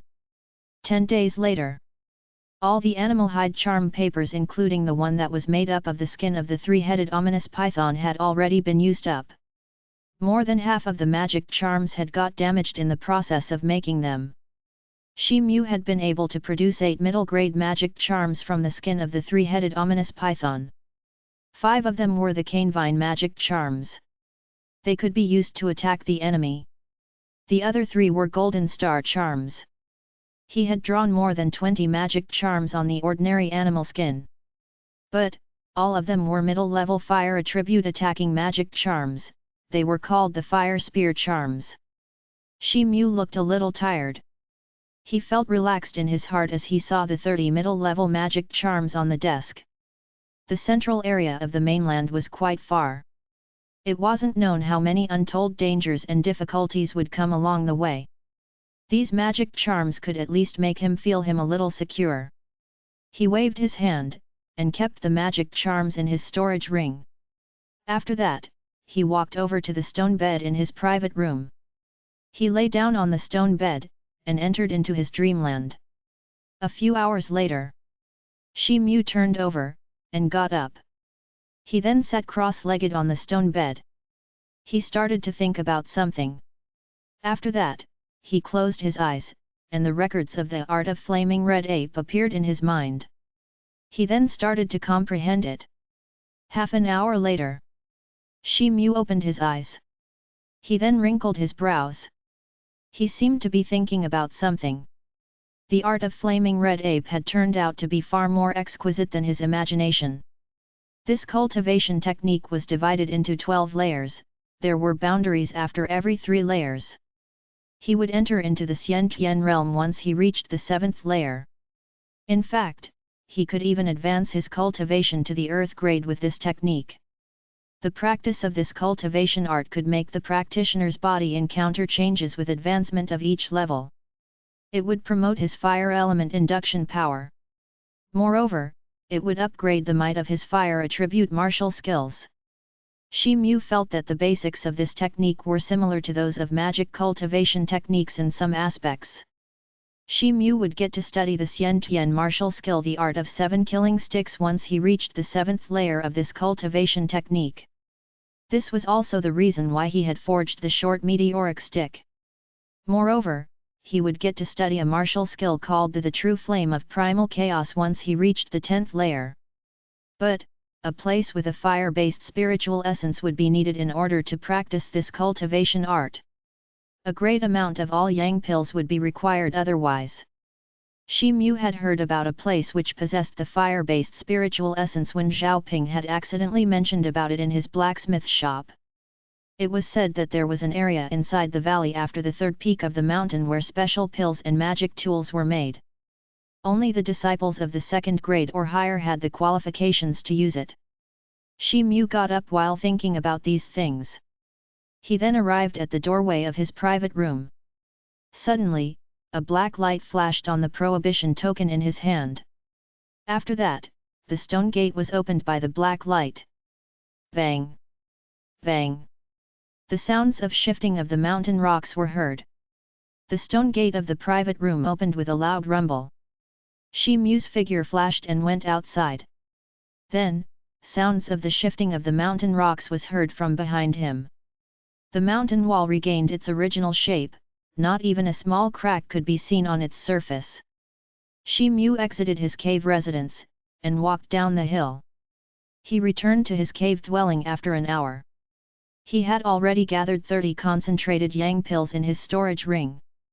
These were one of the most common kinds of all yang pills. Suddenly, he thought of Cai and gave a command to it. After that, he left the cave dwelling once again. Chapter 208, Comprehending the Book of Flaming Red Ape. Translator, Novel Saga Editor, Novel Saga. At the backside of the 3rd mountain peak, Shi Mu sized up the rock cave in front of him. There was nothing outside the cave, apart from a small stone house. Only black bare rocks could be seen everywhere, there wasn't even a trace of any plant. His figure moved up and down the rocky surface, and reached the entrance to the cave. Consequently, a heat wave came rushing out of the cave, and warmed up Shi Mu's body. Then, a man wearing a black robe came out from the stone house. Oh! It's senior brother. Have you come to rent the fire room to concoct pills or refine some tools? The black-robed man came forward, and cupped his hands. He then asked with a smile. Shi Mu turned his head, and looked towards him. He found that the person in front of him was one of the 20 newly appointed 3rd grade disciples. He nodded and replied, I want to rent a fire room to concoct pills. I may refine some tools as well. Senior brother, you'd have to give flaming demon tokens in order to rent a fire room. The 2nd grade disciples can use the fire room for 3 days, and the 1st grade disciples can use it for 7 days at the cost of 1 flaming demon token. The young disciple of the 3rd grade was astounded. He then explained. Shi Mu blinked his eyes, and thought for a while. He then took out 3 flaming demon tokens, and handed them over to the 3rd grade disciple. The 3rd grade disciple received the flaming demon tokens. Then, he took out a red order token and a thick black pen from his bosom. He held the red order token, and stroked the black pen on it a few times. Then, rays of light started to flicker from the red order token. After that, number 21 was displayed on its surface. Senior brother, this is the prohibition token for the fourth room. This is a fire room to perform alchemy. The gate to the room will automatically shut down after 20 days from the day you enter the room, the third-grade disciple explained. Shi Mu took the red order token. He then flipped it over, and looked at its backside.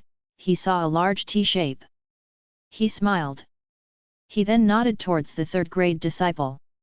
Suddenly, his figure transformed into a shadow, and disappeared from the entrance of the cave. A 10 feet wide passageway appeared in front of him as soon as he entered into the cave. Several butter trochees had been put up on the walls, each butter torch had been put at a distance of several meters from the other torch. They were illuminating every corner of the passage. Shi Mu started to move forward along the passage. He arrived at a semicircular space after a quarter of an hour. 10 doors of 10 rooms could be seen on the walls of that circular space. There were signs on all the doors. The temperature of this place was much higher than that of the entrance of the cave. Shi Mu's body was already dripping with sweat. He walked to the door of the fourth room, and activated the prohibition token in his hand. A red light was emitted out of the order token, it hit the door of the room. The prohibition charm characters on the door of the room flickered. Then, the door opened with a loud rumble. His figure flashed, and entered into the room. The door got closed behind him. Seats for 3 people were placed in the center of the room. An alchemy stove of simple and unadorned style was also placed there. It was empty. The ceiling of the room was 100 feet high from the ground. There was an open hatchway in the ceiling. A ray of sunlight was pouring down from it. It was the only light source in the room. A red light faintly shone up from under the alchemy stove after some time. Then, a pattern of several magic spells started to revolve. After that, fire spirit power was emitted out of the magic spells, and the heat waves surged on. Shi Mu raised his eyebrows. Then, he slowly walked beside the stove. He sized it up by strolling by its sides. He sensed that there were fire attribute elements in the atmosphere. Shi Mu stopped walking, and waited for the temperature to rise to a certain degree. He then took off his upper clothes, and sat down cross-legged beside the stove. He took a few deep breaths. After that, he started to recall the first 3 cultivation layers of the Book of the Flaming Red Ape. An image of a small scarlet-red monkey was soon born out of the flames. It appeared to be realistic in Shi Mu's mind. He took out his storage ring from the clothes lying beside him after a short while. Then, he took out an all-yang pill from inside it. After that, he started to practice his cultivation as per the Book of the Flaming Red Ape. A little time passed. Shi Mu's mind was immersed in a mysterious realm. Everything outside of his body became hollow. Countless minute dots of red lights started to appear in the hollow surroundings. Then, a mysterious force started to act and come towards Shi Mu. The red dots converged and transformed into a red heat that flew and gathered around Shi Mu's body in a circular shape. It made the temperature of Shi Mu's body rise. It reached to an unimaginable degree. His skin gradually became extremely red, and started to drip with sweat. These red dots of flowing heat touched Shi Mu's skin. Then, they turned into burning hot energies, and drilled into his body. They went along his meridians, and started to circulate in his body. More and more dots of red light gathered around Shi Mu's body with the passage of time. They gradually combined together, and became pieces of red flowing heat. Now, his entire body seemed to be wrapped in these red lights. Suddenly, the heat on his body disappeared. Then, a cool and cozy feeling penetrated through his body. The burning hot energy that had gathered in his meridians had formed a tiny wisp of fiery red real qi. It flew along a route in his meridians, and revolved with fast speed. It then merged into his lower abdomen. 10 days passed in the blink of an eye. A voice sounding like that of an ape echoed in the space under the ground of the fourth fire room. But, it wasn't exactly the sound of an ape. The atmosphere of the underground space vibrated. A tiny crack appeared on the stone roof. Then, dust started to fall from the tiny crack. Inside the fourth fire room, Shi Mu stood beside the stove with colors of excitement on his face. He hadn't anticipated that he would complete the cultivation of the 6 layers of the Book of the Flaming Red Ape without a hitch. He then thought about it, and didn't find anything strange in this. His cultivation had reached the consummate level of the Hotian realm. The real qi in his body had also reached a set standard a long time ago. Therefore, the extent of his present cultivation had saved the long time it would have generally taken to save up his real qi for this practice. Moreover, his innate fire element induction force had always been at the 2nd level. In addition, the demon witch of Tianyin had healed his body by using that extraordinary thing, the black blood and soul pill. That pill contained a great amount of fire attribute strength. His imperceptible influence was absorbed into it. Therefore, it had made his fire element induction force to reach the 3rd level. Therefore, the practice of the first few layers of his cultivation had gone very smoothly. Shi Mu stood beside the stove, heat waves were surging up from it. Everything looked normal on the surface of his body, there wasn't the least bit of sizzling hot feeling. Moreover, the induction force of the fire attribute in the atmosphere around him had become even more sensitive, it had risen to about 2/3 more than what it was before. It seems that this cultivation technique can upgrade the intrinsic quality of the fire element induction force, Shi Mu mumbled to himself. Suddenly, a radiance flashed in his eyes. Then, real qi started to bubble up from his lower abdomen, and started to circulate into the bones of his limbs. He put his right foot forward. Then, he hit his right hand forward. After that, his fist got wrapped in bursts of red light. Bang! His fist lashed in the air, and issued a heavy stuffy sound. A heat wave rushed along with his fist wind. Shi Mu's eyes exposed colors of satisfaction. Even a common attack could draw power from the induction force of the fire element present in the air when done with the help of this technique. Therefore, the might of this attack was far more powerful than the art of breeding heavenly elephant. The art of breeding heavenly elephant was wondrous for the cultivation of the body. It had been very helpful in increasing his strength. But, both of them had their own benefits. Shi Mu closed his eyes. He could sense the thick fire element energy in his surroundings. His lower abdomen seemed to be throbbing because of the abundance of the real qi. A peculiar feeling bubbled up inside him. Can it be that? He opened his eyes. Suddenly, a cheerful look flashed in his eyes as he recalled something. He then sat down cross-legged on his original place. The storage ring in his right hand flashed a ray of light. Then, a white jade porcelain bottle and a green fruit appeared in his hand with a glowing light. They were the Qian Yuan pill and the green frost fruit. He looked at the surface of the porcelain bottle of the Qian Yuan pill. A trace of hesitation flashed through his eyes. Then, the image of a beautiful woman flashed through his mind. Shi Mu concentrated, and made his mind steady. He then opened the white jade porcelain bottle, and took out a white pill with spiritual influence. After that, he opened his mouth and swallowed the pill. A portion of dim and vast stream of air soon rose up from his abdomen. It covered all of meridians of his body in the blink of an eye. It made all of his meridians and lower abdomen feel numb, it made him extremely comfortable. After that, he ate the green frost fruit. An ice-cold aura bubbled up, and entered his lower abdomen. It then wrapped up the real qi that he had cultivated after hardships of several years. After that, no sound of any activity was heard. Shi Mu looked at the remaining all-yang pills. Then, he closed his eyes, and began to comprehend the records in the Book of the Flaming Red Ape. After that, he tried to coagulate his qi in his lower abdomen. However, his complexion changed after more than 10 breaths' time. He felt an intense and sharp pain in his abdomen. The real qi that was gathered in his lower abdomen rushed rolling over. The meridians in his entire body restrained at the same time, they couldn't open up, and it seemed as if countless ants were biting him.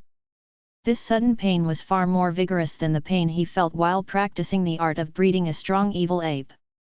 Shi Mu hadn't activated the soul-comforting spell yet. So, his eyes had become black. And, he lost consciousness because of the pain. The splendid sun was shining brightly. It was pouring out and sprinkling the sunshine, it was giving out a warm and cozy feeling. There were 2 apes, a white and a grey, inside a vibrant mountain forest. They were as quick as gales going through the mountain forest. The 2 apes didn't seem to be very old. However, they seemed very familiar with the topography of this territory.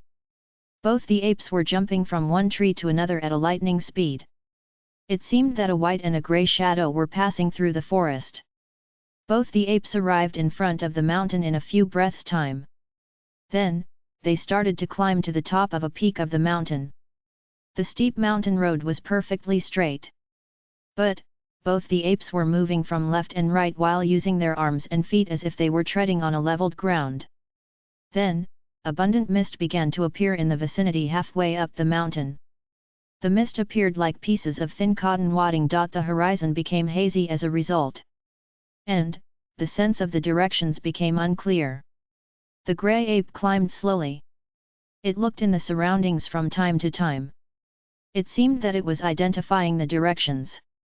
Its face gradually exposed an anxious expression. It then tweaked its ears, and scratched its cheeks. The white ape's figure paused in a nearby place. Suddenly, its eyes turned golden. Then, a long golden ray started to emit out of them. The white ape swept its eyes all around. After that, it turned around, and waved its arm towards the grey ape. Its figure flashed, and went rushing in a certain direction. The grey ape saw this, and followed after it without any hesitation. The 2 apes arrived at a smooth platform near the hilltop a short while later. The clouds and the mist were extremely thick at that place. The figures of both the apes flashed. They then entered into the forest in order to hide themselves. The platform seemed shadowy and spacious from that place. The land seemed to be covered with fruits. Several thick and solid fruit trees were growing all over the place. The trees were bearing various kind of big fruits. They all had different shapes and colors. They seemed to be exceptionally alluring. Chapter 209, Sun-Swallowing Art. Translator, Novel Saga Editor, Novel Saga. The white and grey apes looked ahead towards the garden with excitement. They opened and closed their noses in a continuous manner. It seemed that they were trying to smell something. Their faces were filled with an enchanted expression. But, they restrained themselves, and didn't proceed further. There were high and big fences around the garden. There was a door as well. A boy with coiled up hair was partly leaning at the door side. He was wearing black clothes. His head was tilted, he seemed to be whistling in his sleep. A faint smile was hung on the corner of his mouth. It seemed as if he was having a beautiful dream. The 2 apes looked at each other. They then waved their arms, and made a few gestures. The white ape nodded its head. It then jumped out of the woods, and started to dance in joy while making creaking sounds. The black-clothed boy heard the sounds. And, he was woken from his beautiful dream. However, he didn't get time to make any movement. The white ape opened its mouth, and puffed out a group of flames. The flames hit the black-clothed boy's body like meteors, and ignited his clothes. The white ape closed its mouth. Then, its feet touched the ground with a creaking screech. It had a proud look on its face. The black-clothed boy became angry. He raised his hand, and red and green-colored clouds rolled out from it. They extinguished the blazing flame from his clothes in a flash. He then waved his hand, and took out a long golden-red whip. He thrashed it towards the white ape. The length of the long whip increased with the wind, it stretched up to 10 times of its original size. Then, the tip of the whip started to release groups of red flames. The white ape issued a strange scream. Its body moved sideways, and fled while pulling out some of the white after images. It then jumped to 100 or more feet to get out of the danger zone, and dodged the strike of the whip. Bang! The ground shook as the long whip hit it. Then, a blazing flame shot in the ground, and a black hole emerged out of it. The white ape didn't seem to be fearful. It raised its tail higher, and swung his red butt towards the black-clothed boy. It then turned its head. It looked towards him, and made a wry face. It seemed that he felt extreme hate towards the ape. The white ape had awakened the black-clothed boy from a beautiful dream. So, he was extremely angry. And, the ape was making fun of him now. This made him so angry that he couldn't restrain himself. He brandished his whip once again, and shot it towards the white ape. A proud look flashed through the eyes of the white ape. It issued a loud creaking shout, and ran away towards a distant place. It continued to turn around and kept making various kinds of weird faces. A whip had been shot towards it a moment ago. But, the ape had escaped it owing to its quick wit. And, this made the black-clothed boy even angrier. The boy and the ape had soon disappeared in the depth of thick fog. Even their traces couldn't be seen anymore. A swishing sound was heard at this time. The grey ape jumped out of the forest. Its eyes looked towards a distant place. It then exposed a happy expression on its face. It moved its body, and got transformed into grey shadows. It then scuttled like electricity, and dashed towards the territory where those various kinds of fruits grew. It looked towards the fruits in the surroundings, and issued a creaking sound in excitement. It then tweaked its ears, and scratched its cheeks. Then, its figure scuttled to a fruit tree in a flash. It stretched out its hands, and picked a fruit. After that, it took a mouthful of bite from the fruit. The eyes of the grey ape flickered and shone. The flavor of the fruit seemed to be fabulous and satisfying. Suddenly, a screeching shout was heard from a distant place from outside the garden. It was the white ape's voice. Suddenly, the grey ape raised its head. It still had half of the bite of the white fruit in its mouth. It then looked towards the place from where the sound was coming. The shadow of a man with an anxious face was rushing towards it with a very fast speed. The grey ape was surprised. It swung its arm, and threw away the fruit. It then searched its body with its other hand. It was unclear how it took out a big piece of cloth from somewhere. It then wrapped it up to make a pouch. After that, it began to collect fruits in that pouch. It picked all the fruits quickly, and hurriedly stuffed them into the pouch. The pouch was soon filled with fruits. The grey ape tied the pouch to the back of its body. It then jumped out from the entrance of the garden. It quickly scuttled out of the garden. In fact, it was so fast that it seemed as if it was flying. After that, it went towards the platform near the forest. The black-clothed boy was too late. He looked helplessly towards the escaping grey ape with the pouch full of stolen fruits. He angrily issued a scream. He then chased after it while issuing several loud sounds in anger. He covered some distance in anger, but eventually stopped chasing the ape. It was impossible to chase after a swift ape in a jungle. Moreover, that despicable white ape was perhaps nearby as well. The grey ape jumped through the mountain forest smoothly, as if it was treading on a plain land. Its face was filled with happy expressions. It then issued a roar in excitement. It arrived at a river beside a valley after a short period of time. It stood still for a moment, and a sly color flashed through its eyes. It then put down the pouch from its back. It took out few of the biggest fruits from it, and hid them in the bushes beside it. After that, it tied the pouch on its back, and stood up to enter into the valley. The white ape was already in the valley. It looked towards the grey ape and the big pouch on its back. The white ape became happy, and started to dance in joy. The grey ape came over with quick steps. It put down the pouch from its back, and took all the big fruits out from it. The white ape drooled with desire. It extended its hand to take a fruit, but the grey ape pushed its hand aside. The white ape was startled. The grey ape took out all the fruits from the pouch with a very fast speed. After that, it divided them into 2 halves, and put one half in front of the white ape. It then put the remaining half into the pouch, and tied it on its back. The grey ape shouted at the white ape. It then waved its arm, and walked in the direction of the exit of the valley.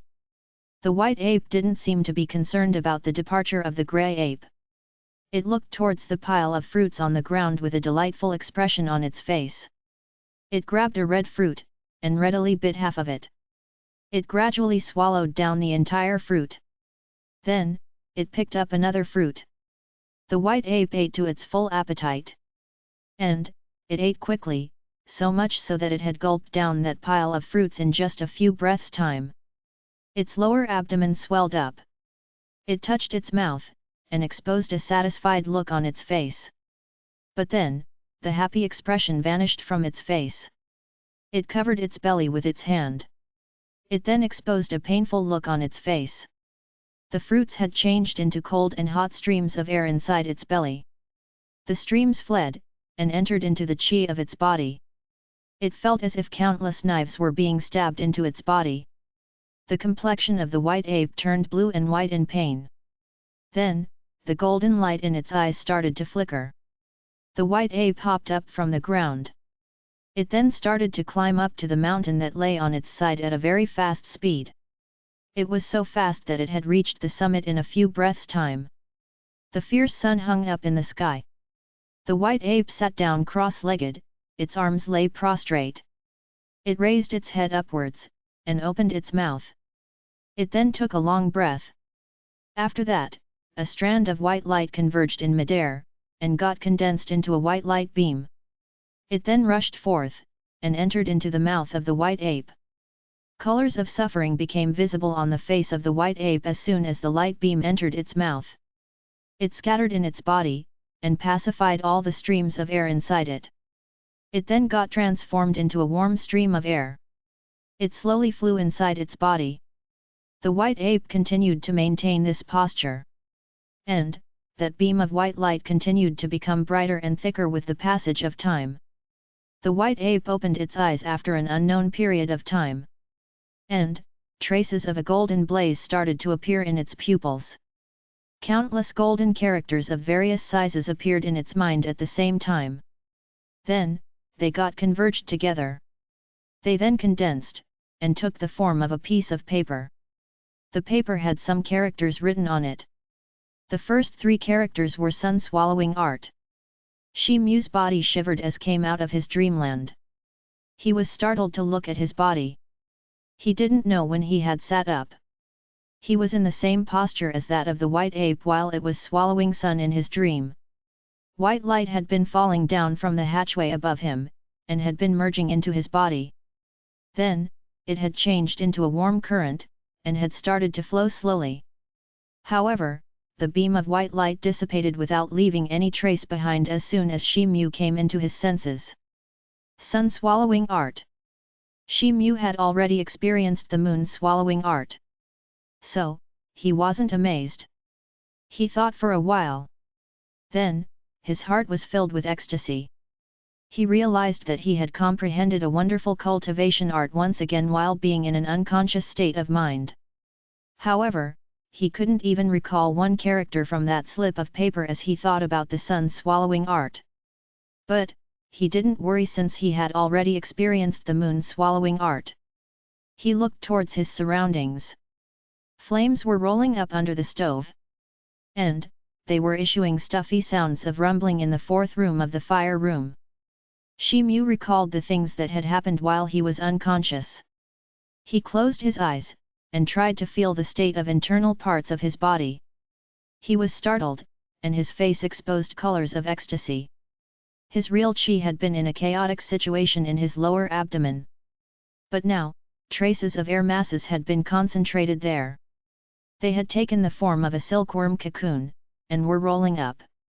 A thought crossed Shi Mu's mind. Suddenly, the rolling speed of the air masses was accelerated. Then, tremendous amount of real chi was released outside his body from the air masses. It radiated every part of his body. A piece of thin red light appeared on the surface of his body, and his entire body began to fill with formidable power. He couldn't help but look up in the sky and issue a long shout. However, he restrained himself soon after. Shi Mu opened his eyes again. Then, he jumped up with an expression of ecstasy on his face. The air masses in his lower abdomen had concentrated owing to his advancement towards the Xian-Tian realm. The Qi palace in his body had officially taken the form of a Qi embryo. The real Qi in his body had been coagulated to form a Qi embryo. So, he was now only half a step away from entering into the Xian-Tian realm. Now, he only needed to continue practicing the 7th layer of the art of the flaming red ape. Moreover, he had to wait for the Qi embryo to accumulate enough real Qi and be steady. This would allow him to establish the Qi palace and step into the Xian-Tian realm. Shi Mu's mood was very good. The real Qi surging up in his body slowly vanished. He was about to sit cross-legged, and continue his practice. However, the door of the 4th fire room suddenly issued a rumbling sound, and opened. A 3rd-grade disciple was standing outside the door with an anxious look on his face. But, he exposed a happy expression as he saw Shi Mu. Senior brother, the 3rd-grade disciple walked towards Shi Mu, and greeted him. Brother, what's the matter? Shi Mu asked. The 3rd-grade disciple stared blankly as he heard this. He hesitated and said, "You've been staying here for 28 days already. You didn't come out. So, I've come to see you." 28 days already. Shi Mu was surprised. It meant that he had been unconscious for almost 7 days. The 3rd-grade disciple felt relaxed in his heart. It was a trivial matter that Shi Mu had occupied the stone room for more than the predetermined time. But, Shi Mu hadn't come out of the room for so many days. So, the 3rd-grade disciple had been worried that something unexpected had happened to him inside the room. Shi Mu was a senior disciple of the Black Demon sect.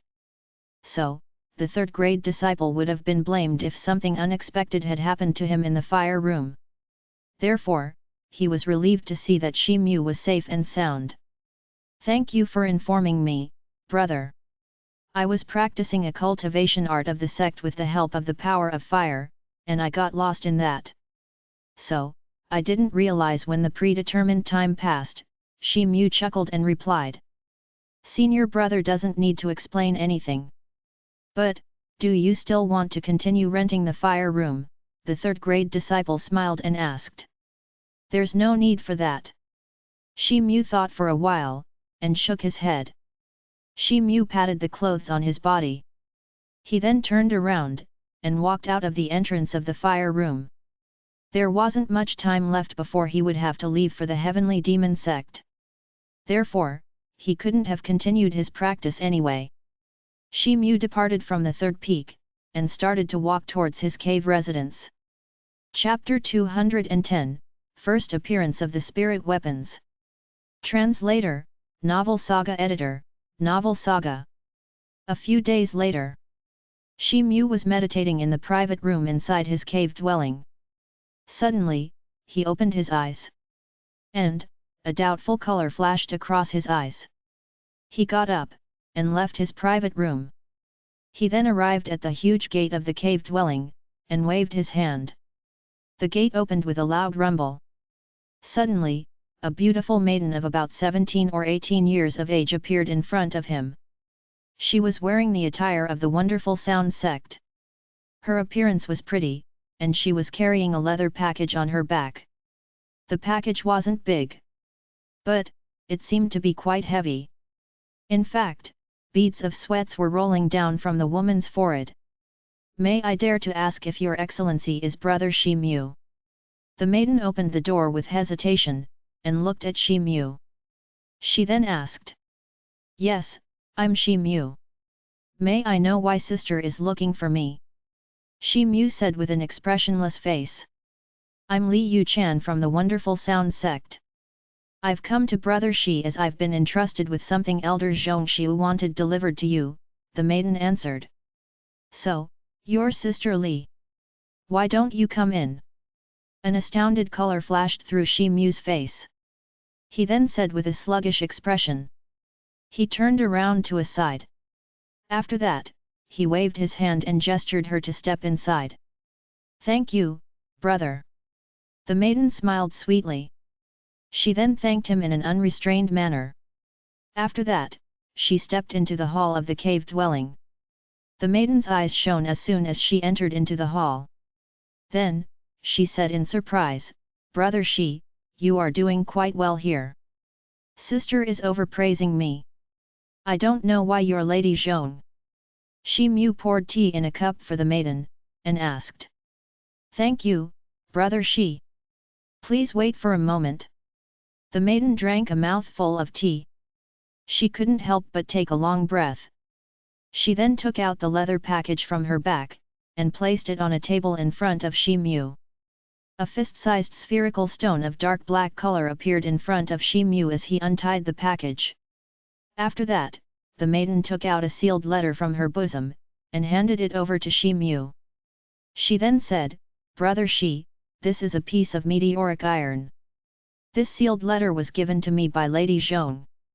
She asked me to give it to you. Please take a look." Shi Mu stared blankly. He recognized the fist-sized piece of black stone. It was the same material that his black blade was made up of.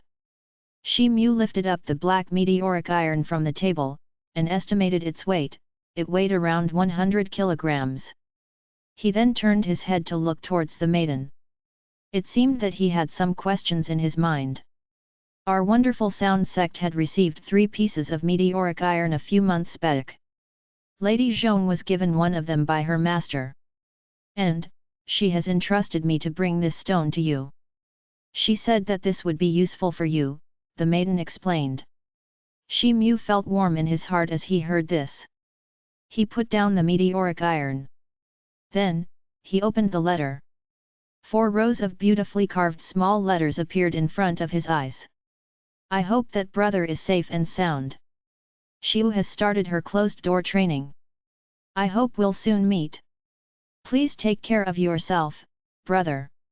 Shi Mu put his hand on the letter. His heart trembled without any reason. In fact, he looked distracted for a moment. "Brother Shi, are you all right?" Li Yuchan looked at Shi Mu. She then stretched out her hand, and swayed it in front of Shi Mu's eyes. She then spoke up with a little hesitation. "Oh, it's nothing. Sister is mocking me. Sister, please wait for a moment." Shi Mu came back to his senses, and looked towards the maiden in front of him. He then got up, and said in an apologetic tone. A radiance flashed from the storage ring in Shi Mu's right hand. Then, Zhong Xiu's letter disappeared from his hand. Li Yuchan was stupefied as she looked at the storage ring in Shi Mu's hand. Her eyes were filled with a marvelous expression. Shi Mu didn't pay attention to this. He turned around, and took a step in the direction of a room. He came out with a sealed letter in his hand after a moment. He then asked the maiden to pass the letter to Zhong Xiu. He also presented an ordinary middle-grade magic charm to her. Li Yuchan happily received the letter and the magic charm. She then got up, bid her farewell, and left. Time flew past, and 2 months passed in the blink of an eye. It was the last day before the delegation had to leave for the heavenly demon sect. Shi Mu sat beside the stone table in the hall of the cave dwelling at late night. He was in the process of sorting out and tidying up the things scattered in the cave. He had the storage ring in his hand. So, he didn't wish to leave behind anything in the cave dwelling. After all, he was going to the central continent. He didn't know when he would be able to come back. The short stick and the black blade were placed on the table. Shi Mu couldn't put them into the storage ring. A few spirit stones and some magic charms were also scattered there. A small meteoric hammer tied up in finger-thick chains was also placed on the table. The head of this hammer was the same piece of meteoric iron that Zhong Xiu had sent for him.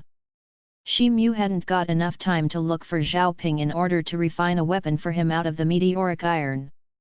Therefore, he had no other choice but to make use of its considerable weight. He had made Zhao Ping forge a finger-thick iron chain using fine iron of the highest quality a few days ago. He had then taken the iron chains, and had tied them up around the meteoric iron. Shi Mu stared at the meteoric hammer for a while. He then picked it up. After that, he wrapped it around his waist. The meteoric hammer was soon tied around his waist like a belt. He took 2 steps forward, and felt comfortable with this setup. So, he nodded in satisfaction. Then, he untied the meteoric hammer, and put it on the stone table. Bang! A stuffy sound echoed. The heavy hammerhead fell on the table. The stone table trembled. Then, a low-level spirit stone of fire attribute rolled up on the table. It hit the black blade, and stopped rolling. Shi Mu was surprised as he saw what had happened. Suddenly, the spirit stone of fire attribute released a red light. It then emitted a portion of intense magic power waves. It could soon be seen with naked eyes that the red light was becoming weak with a very fast speed. The red light circulating from the spirit stone soon turned ash-grey along with the spirit stone. Shi Mu took a step forward. Then, he picked the spirit stone, and checked for the power it contained. However, he realized that the spirit power in that spirit stone of fire attribute had gotten consumed up in its entirety. Shi Mu stared blankly. The spirit stone was worth 20 or 30,000 silvers. But, it had changed into a scrap stone in the blink of an eye. He thought of something. Then, he turned his head to look at the black blade. It was strange that the black blade was still black. It hadn't changed at all. Shi Mu pondered for a while. Then, he put down the useless stone from his hand. After that, he stepped forward in order to grab the black blade. Shi Mu raised his brows as he had finally sensed the difference. The black blade had become a little heavier than before. The black blade and the short stick had been becoming heavier day by day. But, their weights had been increasing at a very slow rate. But, it was different this time. He could tell the difference. He reckoned for a while, and put down the black blade. He then picked up the short stick. After that, he picked up a spirit stone of water attribute from the stone table. He looked at it with a heavy heart. He then moved it towards the short stick. That same scene reappeared. Then, a blue light shone on the spirit stone of water attribute. But then, it became gloomy, and transformed into a useless stone like before. Shi Mu had confirmed his suspicions. The black blade, or the black meteoric iron to be more precise, seemed to have the ability to absorb the spirit power from spirit stones, regardless of the attribute of the spirit stone. Traces of understanding flashed through Shi Mu's eyes. The essence of pure spirit power contained in these spirit stones possessed incomparable spiritual energy. It was no wonder that the weight of the black meteoric iron had increased like that. It seemed to have been absorbing spiritual energy from the surroundings right from the beginning. However, the speed of absorption had been very slow. According to the experiment that Shi Mu had performed just a moment ago, the black meteoric iron absorbed all of the power of a low-level spirit stone. However, the increment in its weight was equivalent to the increment that had happened over several days. Colors of happiness and sadness bubbled up on Shi Mu's face at the same time. He was happy as this black meteoric material wasn't ordinary. He would easily be able to increase its weight if he would have enough spirit stones in the future. He would be able to use more and more of its might if its power would be enough. But, it also made him worry since these spirit stones were extremely precious resources. So, he didn't have enough spirit stones to let the black blade and the short stick gobble them up. Their journey would begin the next day. So, he didn't have time to think about this. Therefore, he set this matter aside for the time being. Shi Mu put the remaining spirit stones and magic charms inside his storage ring. Then, he wrapped the meteoric weapons in a black cloth. He didn't go back to his bedroom. Instead, he sat down cross-legged in order to meditate in the living room itself. In the morning of next day, Shi Mu had arrived at the Bluestone Plaza under the 13th peak. Jin Xiaochai and the others had agreed to assemble at this place. The sun hadn't yet risen. The entire valley was surrounded in dense fog. The buildings in the surroundings hadn't yet opened up for business. Everything seemed to be cold and cheerless. Moning and 2 other disciples had been waiting since a long time in the center of the plaza. Each person had a black and handsome horse behind them. All the horses had packages on their backs. The black blade and the short stick were wrapped in a black cloth on Shi Mu's back. A parrot with colorful feathers was sitting on his shoulder. A simple and crude meteoric hammer was wrapped around his waist. He was pulling a horse with 1 horn on its head. It was a robust and brown horse. Shi Mu and the horse were coming from the direction of the entrance of the plaza. This brown horse was known as Black Wildebeest. It was a rare and weight-bearing horse of the human race. Its speed was far less than the David's deer of the barbarian race. But, its weight-bearing capacity was considerably higher. 1 horse of this kind could conveniently pull a heavy wagon. Therefore, it was highly valuable. It wasn't available in the market very easily owing to its price. Shi Mu had spent 3 ordinary middle-level magic charms and several spirit stones for this horse a few days ago in order to set out for this journey. He had bought this horse from a shop of rare treasures in the sect. Senior brother. Moning and the other 2 people became startled as they saw Shi Mu's get up. Then, they greeted him in unison. Shi Mu rushed towards the 3 people, and nodded as a greeting. Then, he reached to their side. After that, he sat down cross-legged, and closed his eyes to take rest. Jin Xiaochai was wearing a golden robe when she arrived after a short while. She was leading a handsome horse of dark red color. She was walking over from a distant place. She then arrived near them in the blink of an eye. Master Jin. Shi Mu was the first one to greet her. After that, everyone stepped forward, and greeted her. Jin Xiaochai nodded. After that, she looked towards Shi Mu. It seemed that she had found something.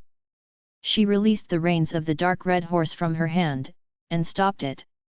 Then, she took a few steps towards Shi Mu, and said with a mocking smile at the corner of her mouth, Shi Mu, do you think that we're going on a scenic tour? You're taking a parrot along, and that too a mixed feathered parrot, tisk, tisk. A burst of delicate fragrance floated in the air. Shi Mu then wrinkled his brows. I'm a very noble male parrot. So, Shi Tou obviously hates to abandon me. Who are you to say this? And, why do you lean so close to Shi Tou, eh? Do you like Shi Tou? Cai raised its head, stuck out its chest and shouted out before Shi Mu could say anything. Jin Xiaochai stared blankly as she heard this. Then, surprised and angry colors flashed in her eyes. The expressions of Shi Mu, Moning, and the other 2 disciples became strange as they saw the change in Jin Xiaohai's expressions. Jin Xiaohai's complexion sank as she saw this. You, parrot with mixed feathers, what nonsense are you talking about? Watch out! I'll not spare you. I'll pull out your hair, chop them, stew them in a soup, and drink it. Jin Xiaochai raised her eyebrows. Her aura of the middle-level Xian Tian realm became visible. It couldn't be determined when a shining black leather whip appeared in her hands. Bang! A loud sound of explosion was heard. Master, save me! Ah! This woman wants to kill me. Cai is your spirit pet. You should take responsibility for Cai. Frightened colors flashed in Cai's eyes.